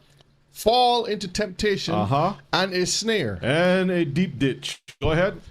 And into many foolish and hurtful lusts. That's where the Great Depression, that's where all the drugs come in, which drown men in destruction and perdition. I worked for a woman for many years. When I started out working for her, it was beautiful, it was wonderful. And then I saw a change. She was the only female vice president of a huge Fortune 500 company. And this woman, I remember privately in her office, doors locked, we're having a conversation, and she took a moment to open her desk drawer. Drugs. And all I can see is a whole bunch of pills. Pills. When I saw that, my spirit and I had a good conversation. I don't want this no more. This is not for me. Every time she pulls me in the office to do the evaluation for your pay, you're going to get your little percentage increase. She's always asking me, what would you like to see yourself? You know what I keep telling her over and over? I used to make her upset. I want to have my own business. I want to be out of here. Because if I told her I want her job, that's what she's trying to say. There's only one person could be on the ladder. She was trying to pass it on to you, Rebbe. No, I even tried to escape from that department to another department. She wouldn't let me go. She would. All you had to do was take the job. I come to find out years later that she was telling the other people, "Don't hire him." She tried to keep me close to the. That's the point. You take the job. When you get there, you can take the pills and throw it away, right? Then you know what happened to her later on, Mishpachah? Yes. When she left the job, she left with a walker. Her health went down so fast. I'm talking about within months. Then she left the company. I think within a year or so, she was dead. She was gone. Then there was another woman that came in that I worked under. And this one was much young and vibrant. Always trying to invite me to go somewhere that I don't want to go. Saw the potential. You have potential. Well, I don't know what kind of potential she's looking for, but now it wasn't with me. The future is bright. No bright future. All of the company. But when she opened the drawer again, more pills. Her pills were organized. See, that's the point. See, her pills were more organized. And I had a conversation with the Spirit of the Most High. Ruach and I were having a good conversation. I don't know what became of her, but she was miserable. Miserable. Every Friday she's trying to get me to go somewhere. All right, let's get back. Let's get back. Verse 10. For the love of money is the root of all evil. Now wait a minute. Did you finish? Yes. Did you read? But they that will fall be rich and fall into temptation and snare. That's how we got to many foolish and hurtful lusts, which drown men into destruction and perdition. That's how we got to the draw of pills. Okay, the pills. Let's get to verses 10. Go ahead. Okay, Elder. Let's go back to verses 10. Pick it up. For the love of money is the root of all evil. The root of all evil. Go ahead. Which while some coveted after, see, because you didn't have a covetous spirit, they have erred from the faith and pierced themselves through with many sorrows. Pierce themselves. You're just like you setting yourself up for a disaster. I should have never. The love of money is the root of some evil. All evil. It says all. Love is connected to all. There's a lot of sacrifices that you have to make and other people around you have to make. That involves a lot of other things. So let's move on. I think a lot of the problem is when because the Most High always warns his people, and I'm going to call that red flags. But a lot of us, some of us, know what those red flags is, and we take heed to it. Some of us know what the red flags is, and we don't take heed to it. Some of us don't know what the red flags is. And this is where, for those who don't know what the red flags is, this is where you have to get into the Torah to understand, to hear his voice, to know what to look for. Because right. you can't have no excuses when the time comes to say, well, I didn't know. Brethren, let me tell you something. In all seriousness, right? When I was enticed by my boss to take, to build myself up career-wise, I was always moving backwards. I was satisfied with whatever monies I have, I may do with it. Opportunities were there. I stayed in my lane. I saw a lot of ambitious people, and a lot of those ambitious people, they were burnt out. Their families, they were always getting called, "Mommy, so and so happened," and they had to leave office early. Why? Single women, lots of children, trying to work. At the same time, the boss is telling them you need to get more education. They already had a degree, degrees, be certified in this thing. And so they're during the lunchtime, they can't even get a break for lunch. You know what I would do for lunch? Every lunchtime, brother, you know what? Let me tell you what my regiment was for lunch. Very, very simple. I would try to on my break, because you got 15-minute break before lunch and 15 after. I would eat my lunch, 15-minute break. Then, and I normally take my break somewhere about 1 o'clock. 1 o'clock. So I would, a half an hour, I'm reading the scriptures. And the other half an hour, I'm out. I'm sleeping.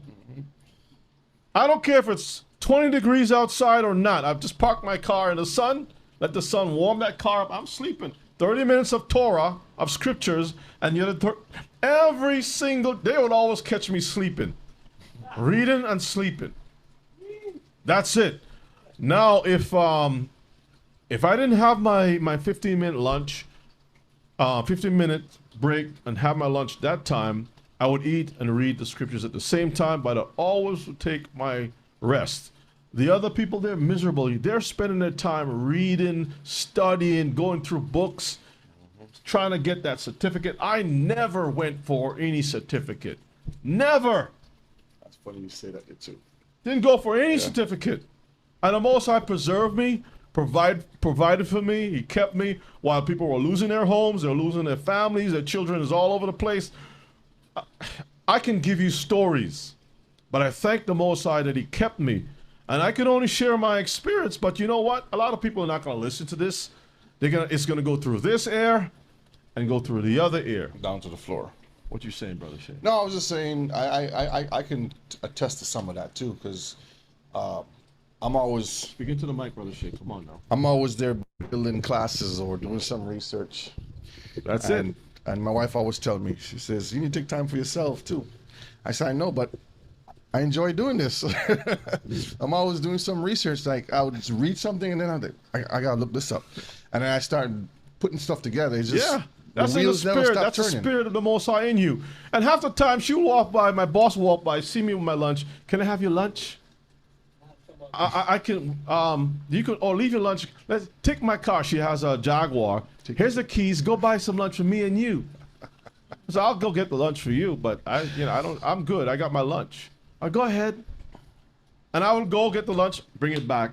Other employees will go gallivant. You know gallivant? You know the word gallivant? How many of y'all know the word gallivant? Gallivant. They go around all over the place, driving with the car, go to the mall or whatever it is. To show off that they have Show off whatever. Half the time, I don't even want to touch a car. She's always trying to give me stuff. Set you up. That was maybe your trial, being tempted. I'll give you all of this. After she saw that I wasn't budging, the relationship became from sweet to bitter. Let's move on to the other slide. Riding the pride cycle. Riding the pride cycle. James chapter 5, verses 1 to 3.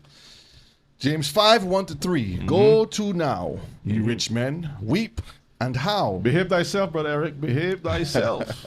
Don't put ideas out there. Behave that. Read.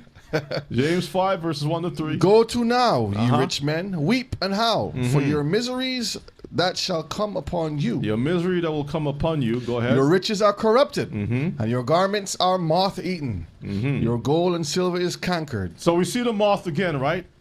James is talking about the moth. Go ahead.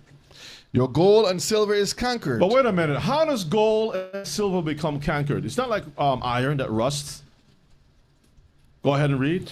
And the rust of them shall be a witness against you, and shall eat your flesh as it were fire. Is it really speaking literally about gold rusting? No, it's just it's a figure of speech to say that this is not the real essence of it.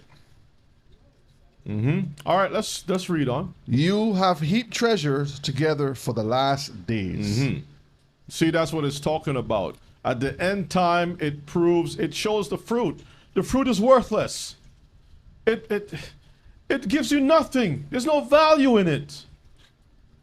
You take a person who has like a person who's a real bum. When I say a bum, I'm not speaking in a bad sense. I'm saying there are people who you can take them to rehab, give them a new suit, bathe them, give them money, trim their hair, and they will go right back into the streets. That's the pigs with the pearls. You take that. You can't take the ghetto out of the person. Well, I'm just saying that there's some people who feel like, I want to be free. I'm not speaking about people who have mental issues. No. There are people who like, I'd rather be on the streets or like living, just being free. I don't want to be committed to anything. Right. I just want to be free. They're smart people. They live a simple life. They work, you know what I mean? But they just want to have a simple life because they understand. And some of these people have already climbed a ladder of success. They've been accountants. They have been at Wall Street. You know what I mean? They have had money. They sold their house. They got rid of everything. I'm tired of all of this stuff. The rat race is nonsense for me. Let's get Matthew 6, verse 31 to 33. Let's pull it up. Pull it up. Okay. Pull it up. Remember the concept of the pride cycle where wealth can lead to self-sufficiency and disregard. So what it is, again, once you start making that money, the Most High becomes second to you. Third, fourth, like all of a sudden, the Most High drifts away from you. Says, therefore, take no thought, saying, what shall we eat? Or what shall we drink? Or whether shall we be clothed? In other words, it's not to say that you can't plan for your future. You can't prepare for the next day. But it's saying to the point where you become paranoid. You're overworking. You're putting everything before the Most High. Your health, you're working so much that you're sick. That you don't have time for your family. You don't have time to even read or pray when you get up in the morning. So it's saying, therefore, take no thought, saying, what shall we eat, or what shall we drink, or wherewithal shall we be clothed? Where am I getting my clothes from, my drink? You spend time thinking about all these things. Go ahead. For after all these things do the Gentiles seek. Stop. This is a huge clue right here. You see, this type of behavior that we're talking about in today's class, that's Gentile stuff. You want to know why? Because remember, you always quote Jubilees, how the Most High gave spirits Jubilees 15:31 to cause these people to go in a different direction. But with Israelites, it's not supposed to be so because Elohim is our provider. That's right. That's the key right there. Once you know that the Creator is your provider, man, you're good. You can be on like Jonah was on the ship sleeping. And everything's sinking. It's like, what's going on? This dude ain't. Don't you hear the thunder? Like, man, I don't hear anything. What are you talking about? That's the key. If somebody's going to say, I'm going to throw you overboard, you're going to be panicking. No, don't throw me. Throw that person overboard. Jonah's like, throw me overboard. Why? And that's something that's something I learned from a young age, coming up, just having that understanding of when I'm reading. I was always hungry to read. And the understanding came to me to say, if it's the Most High's will, when I find myself in predicaments, I always say, I didn't put myself there. So I know I didn't do anything wrong. So if it's the Most High's will, then then my life will be gone. Or the Most High is going to protect me from whatever it is. And that's how it Hallelujah. has always been and how it always be. Hallelujah. And look at you. You got clothes on you. Yeah. Smell clean. fresh. That's the important thing. The Gentiles now is separated from the Most High. This is why they are stealing our ideas when it comes to the scriptures. They're trying to make Jesus want them. When the scriptures say that there's a disconnect, there's a big chasm between the two. Right? This is why Yeshua said, he could have said anything else. For after all these things, the other nations, these nations seek. You should not be thinking like that. Because I'm your Who's provider. he speaking to? I'm your provider. Israelites. I'm your husband. Read on. For your heavenly Father knoweth Mm-hmm. that you have need of all these things. So he understand. He made you. He know you're going to need these things. Mm-hmm. So let him provide it for you. But seek you first the kingdom of Elohim. That's the key right there. And his righteousness, and all these things shall be added on to you. All these things. I used to ask myself, Joe Biden, they call him Uncle Joe. Sleepy Joe. Sleepy Joe, whatever terms derogatory. I'm trying to figure out with myself. This guy been in the Senate for so long till he got gray. When are these guys going to retire from that? Haven't you made all the money that you need? I mean, how much money do you need to make for you to say, let me enjoy life for what it is? Come on, brethren. Give me a number. How much money is going to make you happy? How much money, if the Most High have to make an offer to you for you to serve him, what will that price be? You know what? I just saying that. I just recently start to pray this way. I will tell the Lord, don't give me the money. Give me the stuff I need. So, for example, I'm building my home now. Don't give me the money. Give me the home. Give me the material to build a home. Give me the tools to build a home. Because when the money comes, guess what?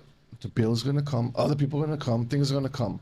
But if I have the wood to build, the wood is going to be used to build. You know how many people will stick, we're going to cover that too, they'll stick their nose up at a simple home because they could never see themselves in starting at that point. They could never, everybody wants the end of Job's life. Nobody wants to start where Job started, the hustle, the struggle, the beatdown, the accusation, the boils, the things. Satan chose a diamond in the rough to pick on. And the Most High just allowed Job to be polished. And some of our people don't want to do that. They don't want to go there. Says, I know Job. I know Abraham. Because it's an embarrassment. You finished reading?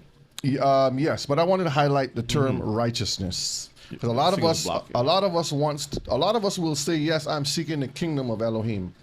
But we're not seeking it in righteousness. That's right. Keeping the Torah. That's right. That's not to your own standard. The standard is already set. Just obey. That's it. I want to read this part again. The concept of the pride cycle where wealth can lead. So wealth is like a person, like a Judas goat, leading you to self-sufficiency. When you get a certain amount of money, you don't feel like you have to depend on anyone anymore, right? Therefore, like the Most High was your provider, now I'm the provider. Yeah. I don't need to come, Master, I'm hungry. Can you please, give me something to eat, or whatever it is. You don't have to bend the knee anymore. You chart your own way, your own path. And all of a sudden you start to disregard the Most High. He becomes less and less important. And when you do that, you start to serve Mammon. Mr. Cal, we're going to always serve somebody. Are we going to serve the Most High or are we going to serve Mammon? Let's move on. That's what it is there. Let us move on. Riches of the world connected to exploit? That is a question. James 5, verses 5 to 6. Because what you don't understand is that once you start to get into that money, there are attachments to this thing that is also connecting to exploiting somebody else. Yes.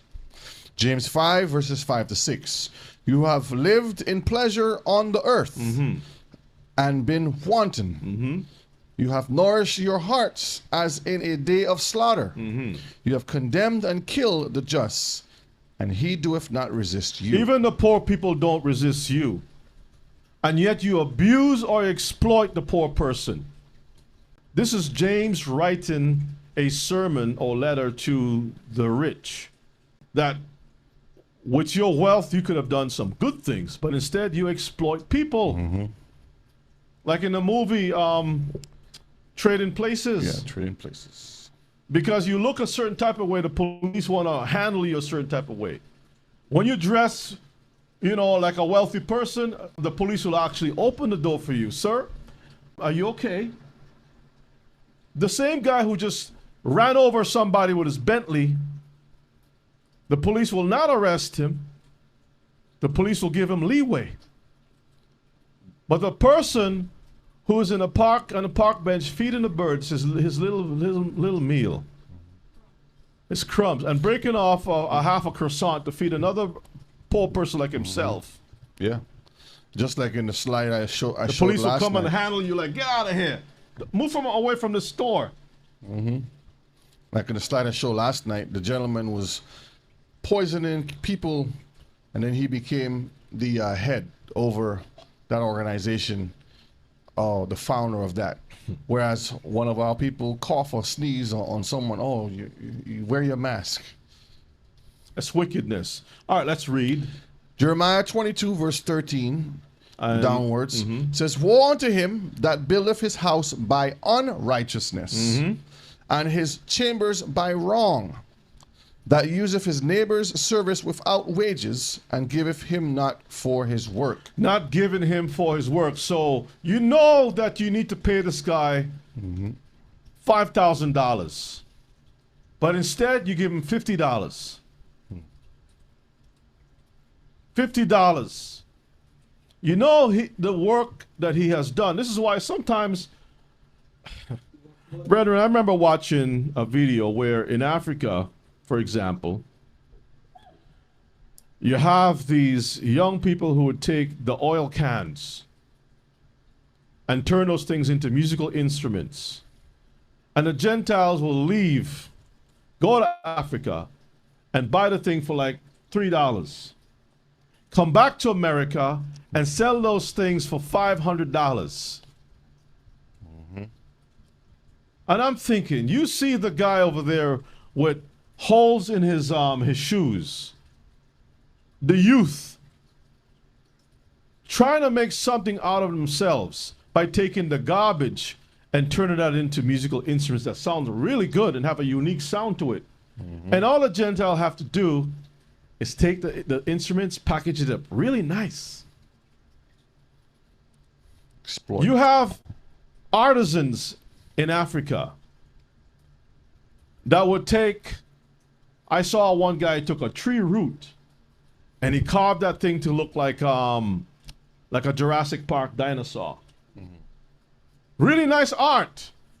And the Gentiles will take that stuff, give him maybe $10. It's just a tree root. You know, it's a tree root. Take that thing over to America and put that in a museum, an art gallery for $100,000. Exhibits. Knowing full well that that guy in Africa Starving. is trying to feed his family. And you would at least say, you know what, I'll give you 10 grand for this thing. Something a little bit more reasonable. And you know you're going to put that thing in the gallery. People are going to make money off of it. And later on, you're going to Years put to an come. auction on that thing is $4.1 million for a tree root. Brethren, this is wickedness. The same tree the hyenas went and pissed on, and the guy cut it down and make it something nice. Now it's an exhibit. Let's read verses 14. That saith, I will build me a wide house and a large chambers, and cutteth him out windows, and it is sealed with cedar, and painted with vermilion. Vermilion. You paint the house in red. Beautiful, nice house. Bright colors. Let's get this article here, just a little bit. We're not going to spend a lot of time on this because we want to try to pick up some speed here. Link. So this article kind of like highlights some of the exploits that is out there by these billionaires, right? You got tech billionaires buying up land, right? And exploiting, moving the people off their land, buying up stuff. You can go down. We're not going to read the article. We're just going to scan through some things. Keep going down. Right here. Highlight this part. Stern worries about rising housing prices and speculation among locals about what exactly is going on. So when a rich person comes in, you're paying $1 a year for property taxes. Somebody moves in next door to you All of a sudden, it's $100 a and year. buys up the thing and jack the thing up just because that person is a billionaire. Now that $1 a year is $5,000 a year. Before you blink twice, it's 10 grand a year. And you're trying to figure out what's going on. You guys make a mistake? No, they're trying to get you out. Scroll down. Let's look at this beautiful land right here. Nice. I mean, lush. Your cattle will be so happy, like I'll die right here. Look at these guys. Billions of dollars just buying up stuff and exploiting the residents. People can't even, the Hawaiians, the natives can't even afford to live in their own country. And they It's buy the crazy. area, then they block off the beach and say, this beach now is our beach. Scroll down some more. We're going to move on. We're not going to spend time on that. Let's see. Yeah. All right. Just close it out. Just close it out. And y'all can, there's lots of articles. We can all circle back some other time and cover that. But goes to show you how the wealthy exploit the poor. If salvation was a thing that money could buy, the rich would live and the poor would die. Ecclesiasticus 13 and verses 14. Love Yahuwah all thy life, Uh-huh. and call upon him for your salvation. Should we call upon the rich for salvation? Hell no. Like trading places, like Nope, the rich nope. show up and then now, if I can grab the hem of a rich man's garment, I might enter the kingdom of heaven. Nope. Is that what it's talking about? Call upon him, the rich person. Nope. That's going to save you. The only one- If I can only get into this school, Mama, can you get me into that school? If I get into that school, I'm going to get rich and I'm going to help you, Mama. And as soon, I know a lot of people who have, they went to private school. And as soon as they come out of that school, I don't believe in God anymore. It's like, well, wait a minute. You was going to Baptist church every single Sunday. What do you mean you don't believe in God anymore? I don't believe in God anymore. What happened? Let's read Sirach 13, verses 19 downward. The book of Sirach 13, 19 to 24. As the wild ass is the lion's prey in the wilderness, so the rich eat up the poor. Wait a minute. So Joyce, you know Joseph Niles? Yeah, we know Joseph Niles. Where's Dode Shemuel? Dode Shemuel knows Joseph Niles personally. Personally. Okay, go ahead and read. Read it again. As the wild ass is the lion's prey in the wilderness, so the rich eat up the poor. As the proud hate humility, so doeth the rich abhor the poor. The rich, the rich, not the rich.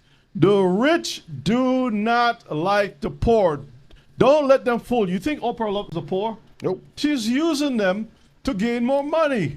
To maintain her riches. Oh, I'm going to give away this thing, a trip to so and so. You think that thing is really her that she really cares about the poor? No. No, it's a ploy. It's part of her strategy. This is how she makes her money. A giveaway for a trip for about $2,500 with hotels and all that stuff. You're thinking that, oh man, Oprah loves me. No. That little thing that she did, she checks the ratings. Man, I made $10 million in that show last night.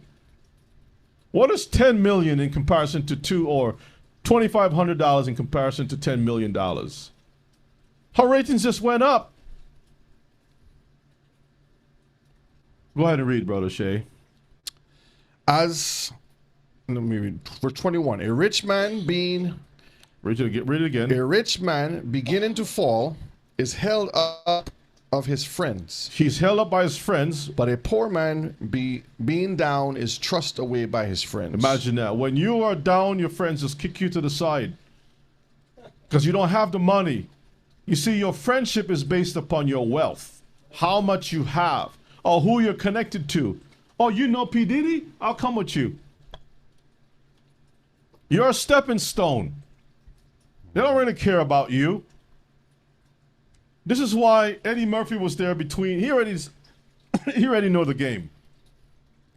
He knows that every time, excuse me, he's on the streets, these same wealthy people will pass him by. But the wealthy people play games with the poor, making deals on the poor. They say, you know what, we're going to put some money, invest some money in this school. You think the Trading Places is just a movie? No. When these rich people say that we are going to pour some money into an orphanage, it is part of a deal behind the scenes. To take over that whole thing. They're gambling with the lives of the poor. When they're talking about, I'm going to name this school after such and such, you're thinking that that they care about the poor. When they name a street, you think that they really care about the poor. Let's move on, Brother Shay. Sirach 13, verses 19-24. Let's read 22 to 24. Let's read. When a rich man is fallen, he hath many helpers.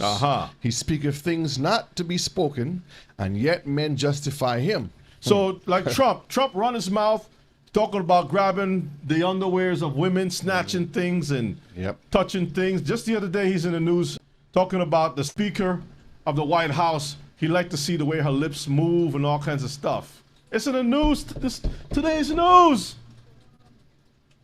And people were like, nah, no big deal. That's the golden boy. That's just Trump being Trump. Richie Rich. Read it again. When a rich man is fallen, he hath many helpers.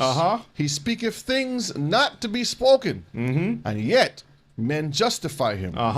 The poor man slipped. You say one thing about that lady's lips. Oh boy. Elder, in trouble? Sexual assault. You can't even write the T for trouble. Your hands will be shaking. Go ahead and read. And yet they rebuke him too. He spake wisely and could have no place. Verse 23. When a rich man speaketh, every man holdeth his tongue. The golden boy, the golden boy. Look what he saith. They extol it to the clouds. So even though he doesn't make any sense, I mean, you know how many times this guy says stuff and it don't make any sense, and yet people are having all these talk shows. Oh, you're gonna see. No matter what, you're gonna see. You're thinking, well, he must make sense because he's rich. Playing 4D chess. 4D chess. You're thinking, is there such a thing as 4D chess? That's stupidness he's talking. Come on, let's read. But if the poor man speak, they say, what fellow is this? They remove him from YouTube. And if he stumble, they will help to overthrow him. See that? We stumble. Brother, you don't know what you're talking about. Mr. So Shark, all of a sudden, I don't know that. what I'm talking about. Oh, you said something that you messed up. But Trump just put a tweet out. A bunch of nonsense, and he has 1 million views. You're trying to teach Torah all day, and you can't even get 16 views. Too boring, Rebbe. What's going on here? Too much law. Everybody fall asleep. I guess I gotta put on a purple robe and some boots. Boy, even that. Talking about a UFO. Riches are good unto him. Maybe I should start talking about UFOs. What do you think? No. Riches are good unto him. And dry baptism. That have no sin. Dry baptism. And poverty is evil in the mouth of the ungodly. Come on, Brother Shay. Come on. Huh? I should get a horse. Yeah, that's a good idea, sis. Where you gonna put this horse? I don't know. So we'll find some Gentiles to pull me in and pass over. And I'm struggling with the horse. Like the horse is doing this. Yeshua came in a donkey, but I'm gonna come on a horse. War. Horses are for war. Anyway, I don't want to go there. I'll disturb the peace. Where were we? Verse 24. Read 24 again. I lost my train of thought. I was trying to bring you back. I know. Riches are good unto him that have no sin, Read. and poverty is evil in the mouth of the ungodly. Let's move on. All that gold, all that glitter. A warning to the three perceptions of success: the educated, the powerful, and the rich. These are the three types of ladders. Education is going to get me riches. My power brokers get me to the riches. Or if you're born rich, I'll make myself even more rich. Maybe I need to speak in tongues and tie my bow tie. Jeremiah 9 and 23. Let's get it. Thus saith Yahuwah, Uh-huh. let not the wise man glory in his wisdom. Don't let the wise person, the educated one, glory in his education. Go ahead. Neither let the mighty man glory in his might. Uh-huh. Let not the rich man glory in his riches. Y'all see that? We have to give the Most High his praises, his honor, his glory. Everything is from Yahuwah. If the earth is Yahuwah and everything there, the cattle on 1,000 hills belong to him. Don't tell me that your education is more valued than the Most High's words. That tells us that many, many tekel will fasten. Go ahead. Let's move on. Stamarvis is saying, okay, so are you telling me, sis, that I need to get a purple and gold outfit? Brother Shay. Are there any sisters that will make me a beautiful garment of purple and gold? Don't put that challenge out there, Rebbe. Well, You might get some packages just now. it's going to be a big challenge because don't text me asking me what size, Oh, boy. how tall I am, and stuff like that. Oh, You're not boy. going to get any information on that. You want to get in the sizes? No. The man who got too big, forgotten, and needed a reminder. Let us read 2 Samuel 12, 1-5. These are examples of how we can lose our way. Let's read. First, 2 Samuel 12, 1-5. This is just a portion of verses 1. Read. There were two men in one city, the one rich and the other poor. Verses The 2. rich man had exceeding many flocks and herds, but the poor man had nothing, See the difference? Go ahead. save one little ewe lamb, which he had brought and nourished up, and it grew up together with him, and with his children it did eat of his own meat, and drank of his own cup, and lay in his bosom, and was unto him as a daughter. And there came a traveler There unto came a a rich traveler man, unto the rich man. Go ahead. and he spared to take of his own flock, He neglected to take from what he already have. Okay, go ahead. and of his own herd, to dress for the wayfaring man that was come unto him. So instead of him taking from his own possession to feed the traveler, what did he do? Go ahead. He took from the traveler, but took the poor man's lamb, He took the poor man's lamb. Go and ahead. dressed it for the man that was come to him. See that? And David's anger was greatly kindled against the man. And he had said to Nathan, That's the prophet. as Yahuwah liveth, Now this is something very, very dangerous. He Careful what swore you by say. the Most High. As you are what? Live. Go ahead. the man that have done this thing shall surely die. Boy. And he didn't know. Out of his own mouth. David had drifted too far from Yahuwah to even see his own self at this point. The prophet had to come and remind him, but at least he had enough sense in his head to drop to the ground quickly and beg for forgiveness of the Most High. You see the difference? At least he was humble enough. He had pride at some point, but he wasn't so dumb. My question to our people, are we dumb? Are we so prideful that we can't take correction anymore? To get off the high horse? Let's move on, Brother Shay, for time's sake. Your declaration of independence and pursuit of happiness. What is that? Proverbs 28, verses 19 and 20. It says, he that tilleth his land shall have plenty of bread, You put the work in, you'll eat. Go ahead. but he that followeth after vain persons shall have poverty enough. You're watching all of the TikTokies and the YouTube, all the successes and do this and do that. And this is just a mirage, Mishpachah. They're trying to tell you that this is where happiness lies. The Most High is saying, no, no, my son. There's an attachment. Satan is Mammon. Satan has a plan set up. It's a snare. It's a trap. You're going to be miserable. Some of those women, the only thing that they have to offer their husband is their virginity. And what do they do with the virginity? They give it away to some rap dude. And the rap dude says, no. You want to be in a video? You don't sleep with me. You got to sleep with all my boys first. And after all the boys are finished, then he says, okay, you're ready. And the girl now is so destroyed. Her spirit is broken. Then there's another girl that says, girl, don't worry about it. You're going to get your come up. Take some of these drugs. You'll feel better. Sniff a little of this white stuff. You'll feel better. And then all of a sudden the girl gets a little money. She's thinking, okay, I finally get some money. I'm going to get out the game. No, you don't get out the game so easily. Trapped. Satan got something else for you, another project. Girl, where you going? Come back with me. Don't leave me by myself. By the time the girl is finished, she can't have babies. She's All alone. messed up. All She's messed broken. up. Nobody wants to be with her anymore. The guy that was trying to talk to her in high school, he was the nerd. I don't want to be with him. He's saying, babe, work with me. I have a vision. She doesn't want to see that. She wants an easy way out. She can't see what he's talking about. Believe you me, I remember a young lady that when I was in I think it was middle school I was talking to. Nice young lady. Her father was always going to church, and he was like, if you want to talk to my daughter, you got to come to my church. So I says, I'll go visit the church. So I visited the church.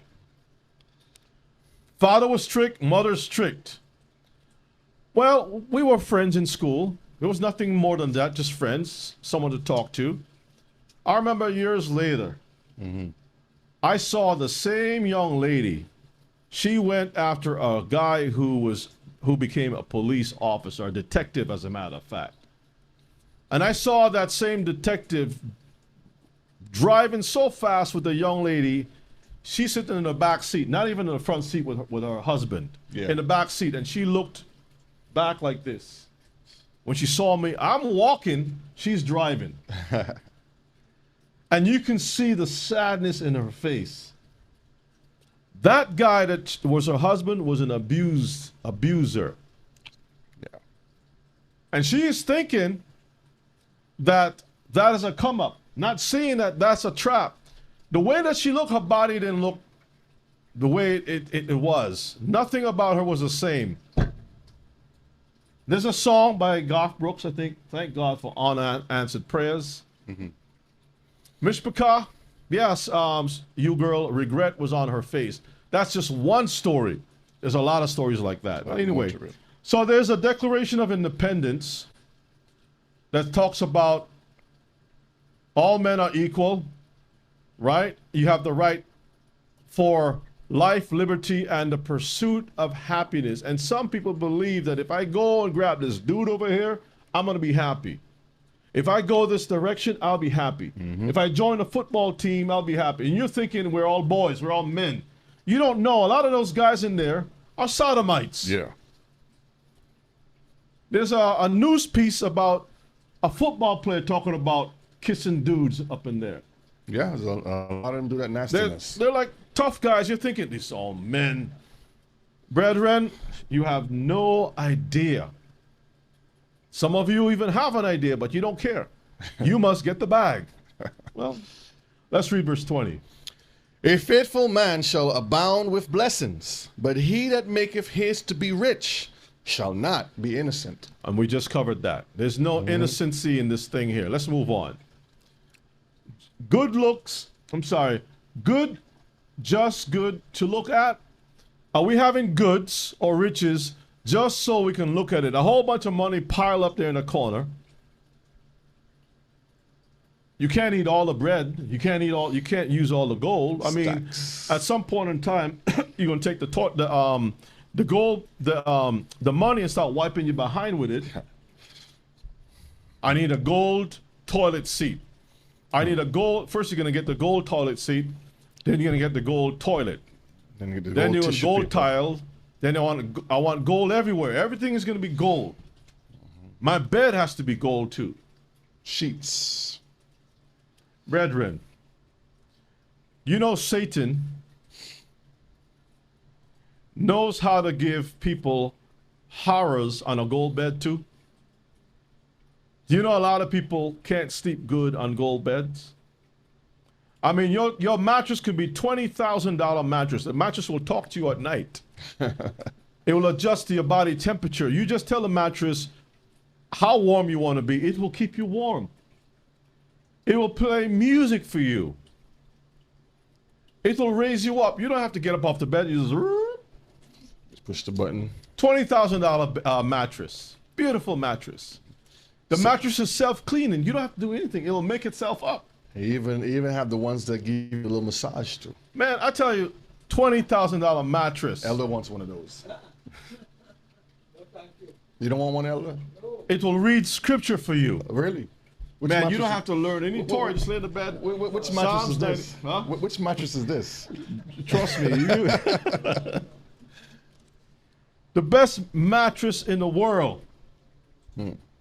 When your stomach starts to growl, grrr, it will order the food for you. Never have to leave, huh? Man, brother. And guess who's on the mattress laying next to you? Satan. Satan's right there, whispering pillow talk to you. Let's read.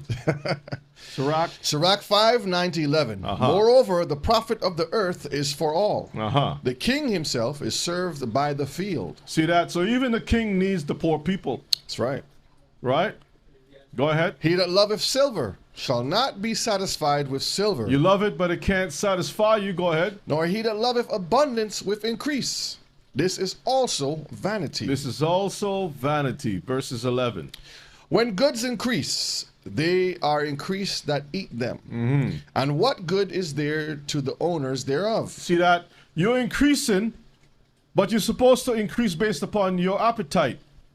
How much you can eat. If you have more children, you increase based upon the size of your family, right? Yeah. When goods increase, they are increased that eat them. Yeah. So in other words, you don't have a 10-bedroom house just for yourself. Just for yourself. 10 bedrooms supposed to have 10 bedrooms for your family. Or you go to the grocery store and you buy a whole two or four carts full, and it's just you alone. I mean, that don't make sense. That don't make any sense. You're going on a trip and you have like 10 sneakers and you're only there for one day. Well, I don't know which one I'm going to wear. I think I might feel this one. I see I people can't like that. It's like, Watch the video that I told you all about. You'll see how what misery looks like. Go ahead and read. again, when goods increase, they are increased that eat them. Uh-huh. And what good is there to the owners thereof? Saving the beholding of them with their eyes. All they can do is look at them. That's it. You have all this wealth, Paperweight. and yet it doesn't satisfy you. It doesn't comfort you when you're feeling sick. Let's read some of these quotes by John Rockefeller. So John D. Rockefeller. and Jim Carrey, the comedian. John D. Rockefeller says, quote, "A man's wealth must be determined by the relation of his desires and expenditures to his income. If he feels rich on $10 Uh-huh. and his everything else he desires, he really is rich." If he has $10 and he's happy, he's rich. Don't tell me that my $10, I'm not a rich man. No, Rebbe. Based upon what? My $10. Your $10. And that's how it is with us Hebrews. We're looking at other people's status, and we're trying to compare it to that. That shouldn't be the measuring stick. The Torah should be the measuring stick, Mishpachah. We're supposed to be looking at what the law, statutes, and commandments has told us what to do. And within that, we have our role and responsibility. Just like what we talk about, the members of the body. The fingernail cannot do the job of your upper lip. It won't happen. Your knees, your legs, all has Everybody. its own job to do. That's right. That's why the king himself is served by the field. You think you're a king? You're not king by yourself. You need the field. Rich people are not rich unless there are poor people around. That's it. Y'all understand this? This is why Jim Carrey says this right now. Let's read. I hope everybody could get rich and famous and will have everything they ever dreamed of, so they will know that it's not the answer. So they will know that is not the answer. Once you get to the top, you realize, man, the air is thin up here. I can't breathe. Got nothing. And it's kind of scary. What if I fall over? What if I drop dead up here? Who's going to... I mean, it's not where I want to be. You know what? Let me come down to amongst the poor people. Let's move on. Can't sleep? Need meds? Sirach 5, verses 12 to 14. Sirach 5, 12 to 14 reads, the sleep of a laboring man is sweet. See that when you work hard, I'm too tired, let's go to sleep. Huh? Too tired. Don't you sleep good when you're tired That's from doing good work? That's the best sleep. All right, brother Yehuda should know that, right? Uh-oh. Brother Yehuda, where are you? The best sleep is Go when ahead. you're tired. Verses 12. The sleep of a laboring man is sweet, whether he eat little or much. But the abundance of the rich will not suffer him to sleep. Even if he eats little or much, he is not going to rest. Why? He's the worrying. the money's keeping him up at night. It's heavy. He's worrying. He don't want no one to take what he have. So he has the top of the line security system. He has bodyguards outside, watchdogs outside. Then he has another security company watching his bank account. That's right. Then the list is long, but he still can't sleep. All kind of passwords, man. He got the iris scan, the hand scan, every type of security system, and he's still miserable. Let's read on 13. There is a sore evil which I have seen under the sun. Read. Namely, riches kept for the owners thereof to their hurt. You see that?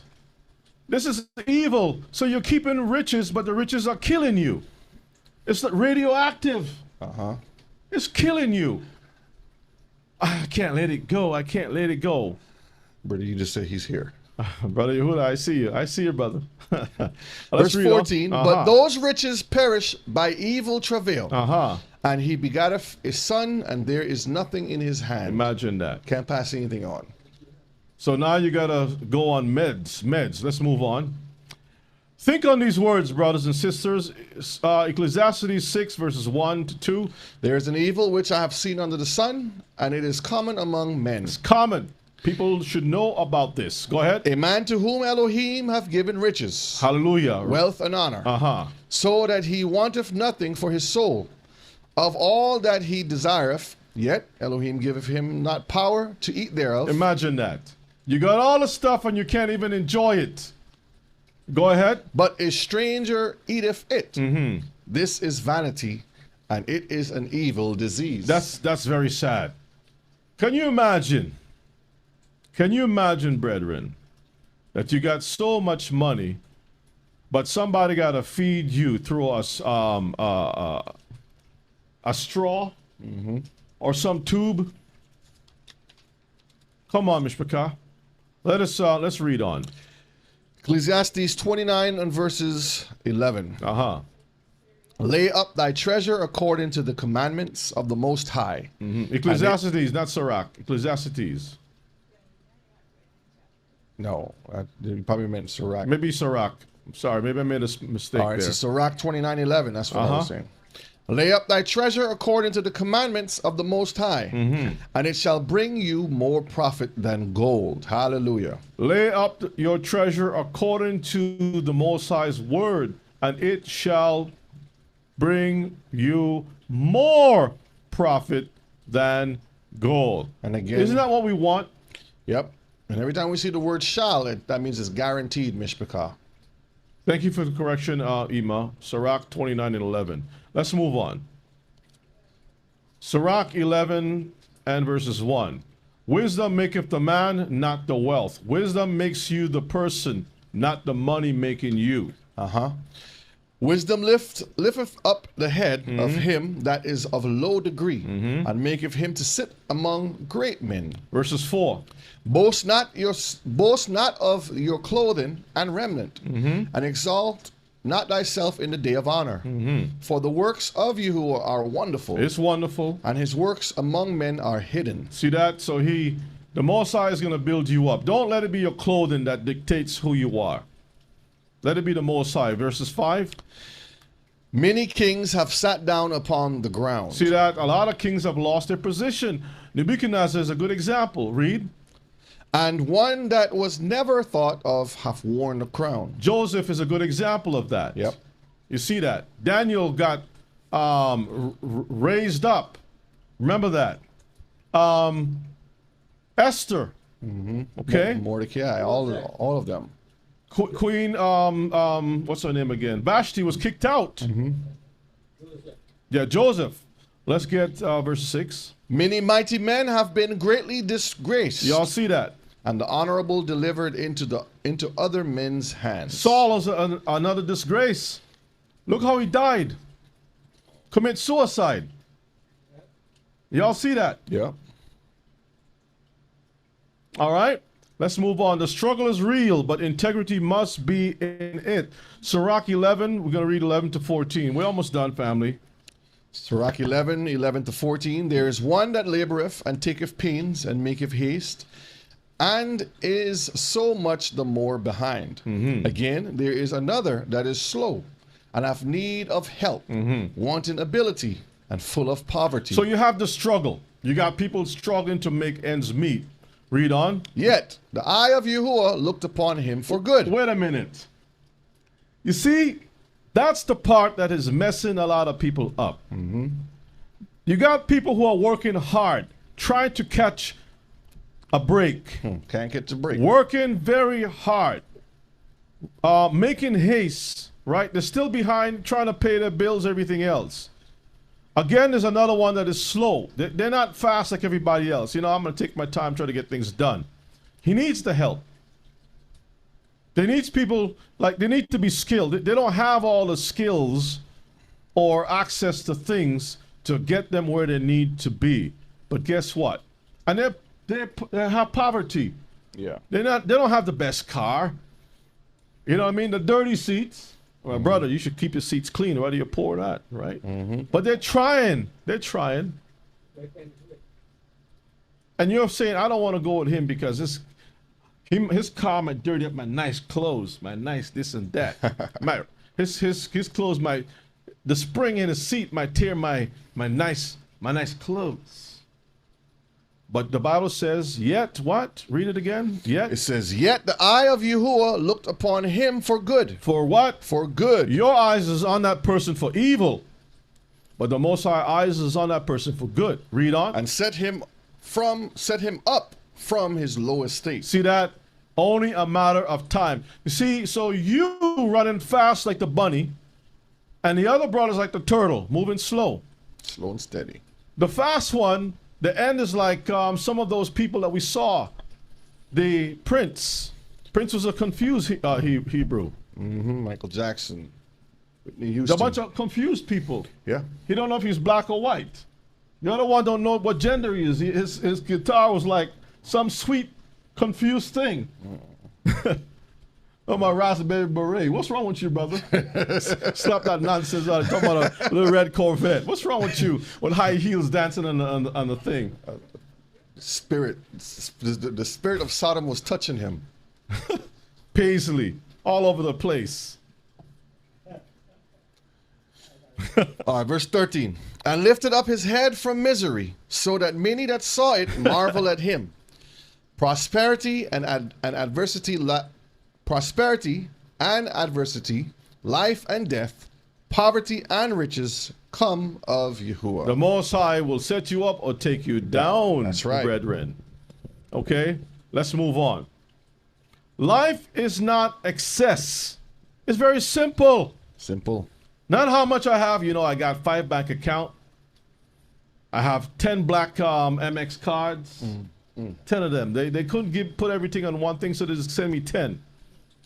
The money's that big, huh? No limit. I can go any place, do anything I want. I got money coming in. Every time I got these royalty checks coming through, I got all kinds of stuff going on. I got appointments. I'm busy, this, blah, blah, blah. And you're thinking, oh, I want to be like you. Oh, sir. Yeah, you want to be like that person? Okay, all right. Satan got your number. Don't worry. Somebody's going to knock at your door. Come on Let's in. get 1 Timothy 6 verses 8, and then we'll skip down to Ecclesiasticus. I forgot which one it is, either 14 or 11 verses 21. I'm sorry. That was one of the texts I should have gotten together. But anyway, y'all look it up, and y'all tell me what it is. 1 Timothy 6 and verses 8. All right. So 1 Timothy 6 and 8 says, and having food and remnant, let us be therewith content. Once you have your food and your clothes, be satisfied with what you have. You found it? I'm finding it right now. Be satisfied. You girl says with his Peter Pan getaway boots. Yeah, sis. I'm telling you, man. You watch a lot of growing up as a young man or a young lady, and you watch all of these people. It gives you the impression that that's what you need to pursue. The pursuit of happiness is in that type of pursuit. All right, that's Sirach 29. All right, so that's Sirach 29 verses 21 to 23. Thank you, Brother Shay. All right, Sirach 29 verse 21 to 23 reads, the chief thing for life is water. This is a very important thing for life. Is what? Water. And bread, Mm-hmm. and clothing, and a house to cover shame. The house is there to cover your shame. The house is not there to make you look good. Let me repeat it again one more time. They missed that. Say it for me. Because if they miss it from me, they'll get it from you. The house is there to cover shame. It's not there for you to look good. Why you want to pick that house? Well, that house is going to be paid off for. I got 20 grand. I'm going to buy this house, and I'm going to put my little time in, make this thing. Fixer-upper. Yeah. No, I don't want that. How come I can't live over there? Over there is what are you talking about over there? I want to live on that boulevard over there. Over there. In the gated community. If you're from Missouri, over there. Is this how to do it? Say it. Over there. There. Better. And then the wife, Churchianti says you got to keep her. Can't get rid of her. And she's like not a thick. She was a thick, but she's a tick, and you're behind. A tick in her behind. A thick tick in your behind, telling you that you got to do this. And so you're saying, well, boo, you know I love you. Mm-hmm. Well, if you love me, you got to keep my commandments. Boo is saying you got to keep her commandments. What does that mean? You got to go out there and hustle. Hustle. You got to keep the weave going. You got to work hard. You can't catch a break. And you got to make sure to prove that you can afford her to get that house that she wants over that boulevard, that brownstone house. Mm-hmm. And you're thinking, well, shoot, that's suicide. You're talking about my life being shortened. Your life is being short. Can you imagine driving a vehicle who's revved up, the RPM? Kiefer sent something he wanted to play for. Yeah, okay, we'll play it. The RPM is always running high. Woo! Like you could never, like, can I get back down to a little whack and like, woo, and move at a good pace, like, woo, and you got to do about 10 oil changes in less than 6 months. That means you're seeing the doctor all the time. She's burning you out. She's already preparing herself for a second husband. Mm-hmm. She's just using you to get that house. She don't care about you. Babe, I want to rest. I'm tired. No. If you love me, keep my commandments. For my commandments is not what? Grievous. Yeah. You love me, right? Yeah, I love you. Well, why you feeling bad about the come up, the hustle? Struggle is real. Brother Shay, go ahead and read. Let's finish this. Verse 22. Better is the life of a poor man in a mean cottage than delicate fare in another man's house. And you're thinking, your mind is only thinking you're sharing a house with you're in somebody else's house. There's another meaning. The bank owns the house. Another man's house means the bank owns it. Paying mortgages and rent. You don't own nothing. You stop. You're like a gerbil and a hamster in that wheel. You stop your little legs running for one time. Shoot, let me just grab me a little sip of water here. If you take a sip, make sure that thing is still spinning as you sip. You better keep that wheel spinning. You're sipping and the wheel is spinning. You gotta, for the wheel to spin, Brother Shay, you got to push in a little extra hard, jump off that thing quick, take your sip, and you got to run Time to it match back. the speed Time it. to catch back on that thing Like you're playing quickly. Double Dutch. Otherwise, you fall off. You're trying to get in the area. So that you can pay those bills, so you can have that. 30 years later, you're still paying that thing. You're on the same. you just look slower and fatter All of a sudden, on the hamster wheel. she's a bigger girl. She has more requirements. No. When I said I do based upon your capacity, woman. You fit this type of shoe. Now you're wearing double D. Double D, no man. You Double went Z- from an A to a double D. Double Z. Double Z.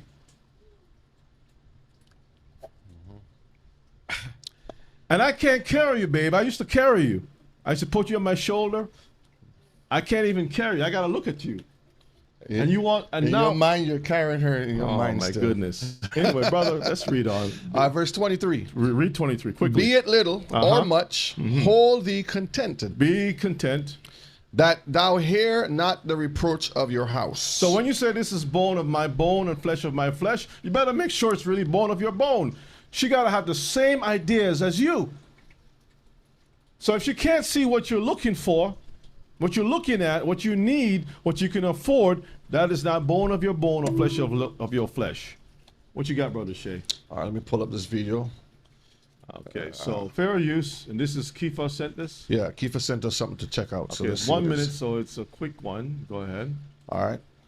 It is my belief and my awareness that there is a depopulation agenda between now and the year 2050.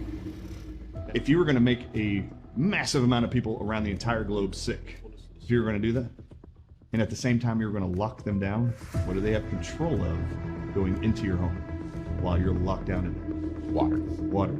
You can actually see for our water treatment that we drink and we shower in their proprietary blends, they include a protein called E-carotene. That is a snake venom component that elicits blood clotting. You need to go look for venom. They are poisoning us. You need to look at the water. There is no part of me that even questions whether or not they're poisoning us in water.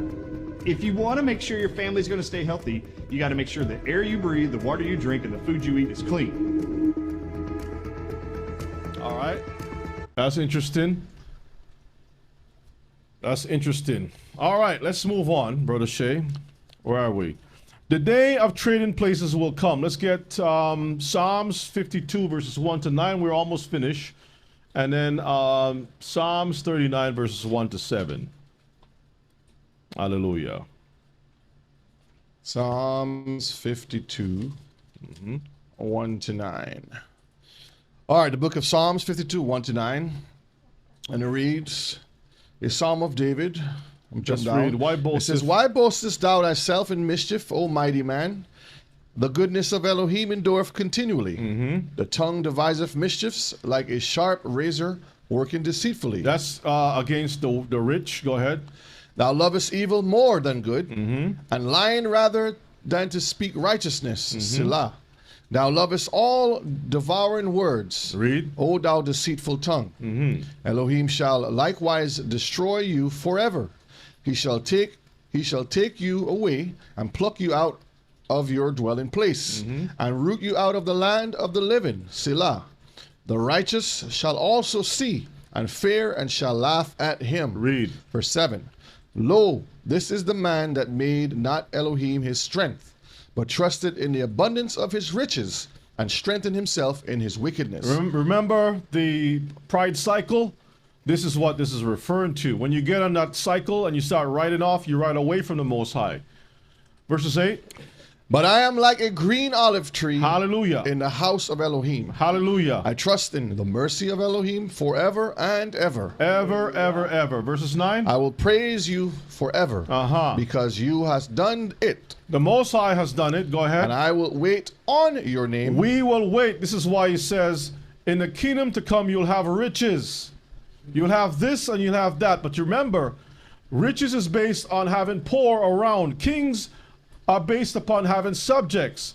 So don't tell me we're going to go to heaven, but there's no subjects to serve us. What foolishness is that in churchianity? Read on. I will wait on your name, Uh-huh. for it is good before your saints. It's before your saints. Let's get Psalms 39, verses 1 to 7. So we have this nonsense embedded in our minds that we want to emulate something that's going to be destroyed. The Gentiles, we want to be like the Gentiles that's going to be destroyed. This is their time. Let them enjoy their time. That's right. Stop trying to take their stuff from them. Because this is the problem. You want to enjoy their stuff with them, then if that be the case, then you need to allow them to enjoy your stuff in the kingdom. You can't have it both ways. All right, let's read Psalms 39, 1 to 7. This I is, said, I will take heed uh-huh. to my ways, that I sin not with my tongue. I will keep my mouth with a bridle, while the wicked is before me. Read. I was dumb with silence. I held my peace, even from good, and my sorrow was stirred. My heart was hot within me. While I was musing, the fire burned. Then spake I with my tongue. Yahuwah, make me to know mine end, and the measure of my days, what it is, that I may know how frail I am. Read. Behold, thou hast made my days as a handbreadth, and mine age is as nothing before you. Verily, every man at his best state is altogether vanity. Even when we are all pumped up, we have the muscles and all the beauty, the youthfulness. The Bible says we're nothing. The prime of your life, you're still nothing. Surely, every man walketh in a vain shoe. We look a certain way, but it's all vanity. Go ahead. Surely they are disquieted in vain. He heapeth up riches, and knoweth not who shall gather them. Imagine that. And now, Yahuwah, what wait I for? My hope is in you. Hallelujah. So we're going to Hallelujah. end here, family. As you can see, the trading places, the rich man, his ideology, the propaganda that he has pushed for years, making you think that you can become like him if you do X, Y, and Z. He's not telling you that there's an attachment of Satan, right? But in the end, Mishpachah, there will be a proper trading of places. As the Bible says in Matthew 19 and 23, a rich man shall hardly enter into the kingdom of heaven. People like Abraham, who made Elohim his trust, not the bank. Elohim is our trust. He will be there in the kingdom. But the rich, who made Mammon, friends, everything else, his own self, the value of how things should be valued, he's going to be lost. So with that said, I want to thank you all for being out with us for today's broadcast. Brother Shay, any final words? Just serve the Most High, Mishpachah. It's simple. Very simple. We don't need too much. All we need to do is depend on him, especially now in the times that we're living in. We're seeing a lot of crazy things coming to pass. Just be prepared. Teach That's your right. families. Learn the Torah, keep the Torah, serve the Most High, do it quietly, meaning don't go out there and cause problems. Hallelujah. Elder, any final words? Praises, all praises. That was an excellent class. Teacher, all praise to the Most High. Hallelujah. All right, well, let's get ready to close out, Mishpachah.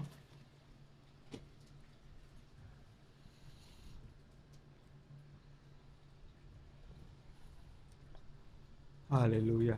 Again, it is a good thing, Father, to give you thanks and praise for the time well spent. Father, nothing better can be done for us but to spend the time in Torah and to love you and keep all your commandments. We thank you. We appreciate everything that was said and done today. We pray, Holy Father, that thou may remember all those that are not feeling well, to bless them and heal their bodies, that they too may be healed, and give you thanks and praise. I pray, Father, on the behalf of our teacher, I pray that thou may bless him, and also by the young Oshe as they get together and give us the words. We pray that thou may bless them. Bless the offerings that was given, that is given. We pray that thou may also bless all that give, and those that could not give, we pray that thou may provide for them that another time, that all we have to give. Bless the food we are about to eat. Help that everything will be well, that we will enjoy it and give you thanks and praise, because we love you and give you thanks and praise. Through your Son Yeshua we pray. Amen. Amen. That the Words of our mouth, meditation of our hearts, be acceptable in your sight. Oh yeah, our strength and our Redeemer. Love you all. Stay strong, stay sharp. Until next time, we say shalom.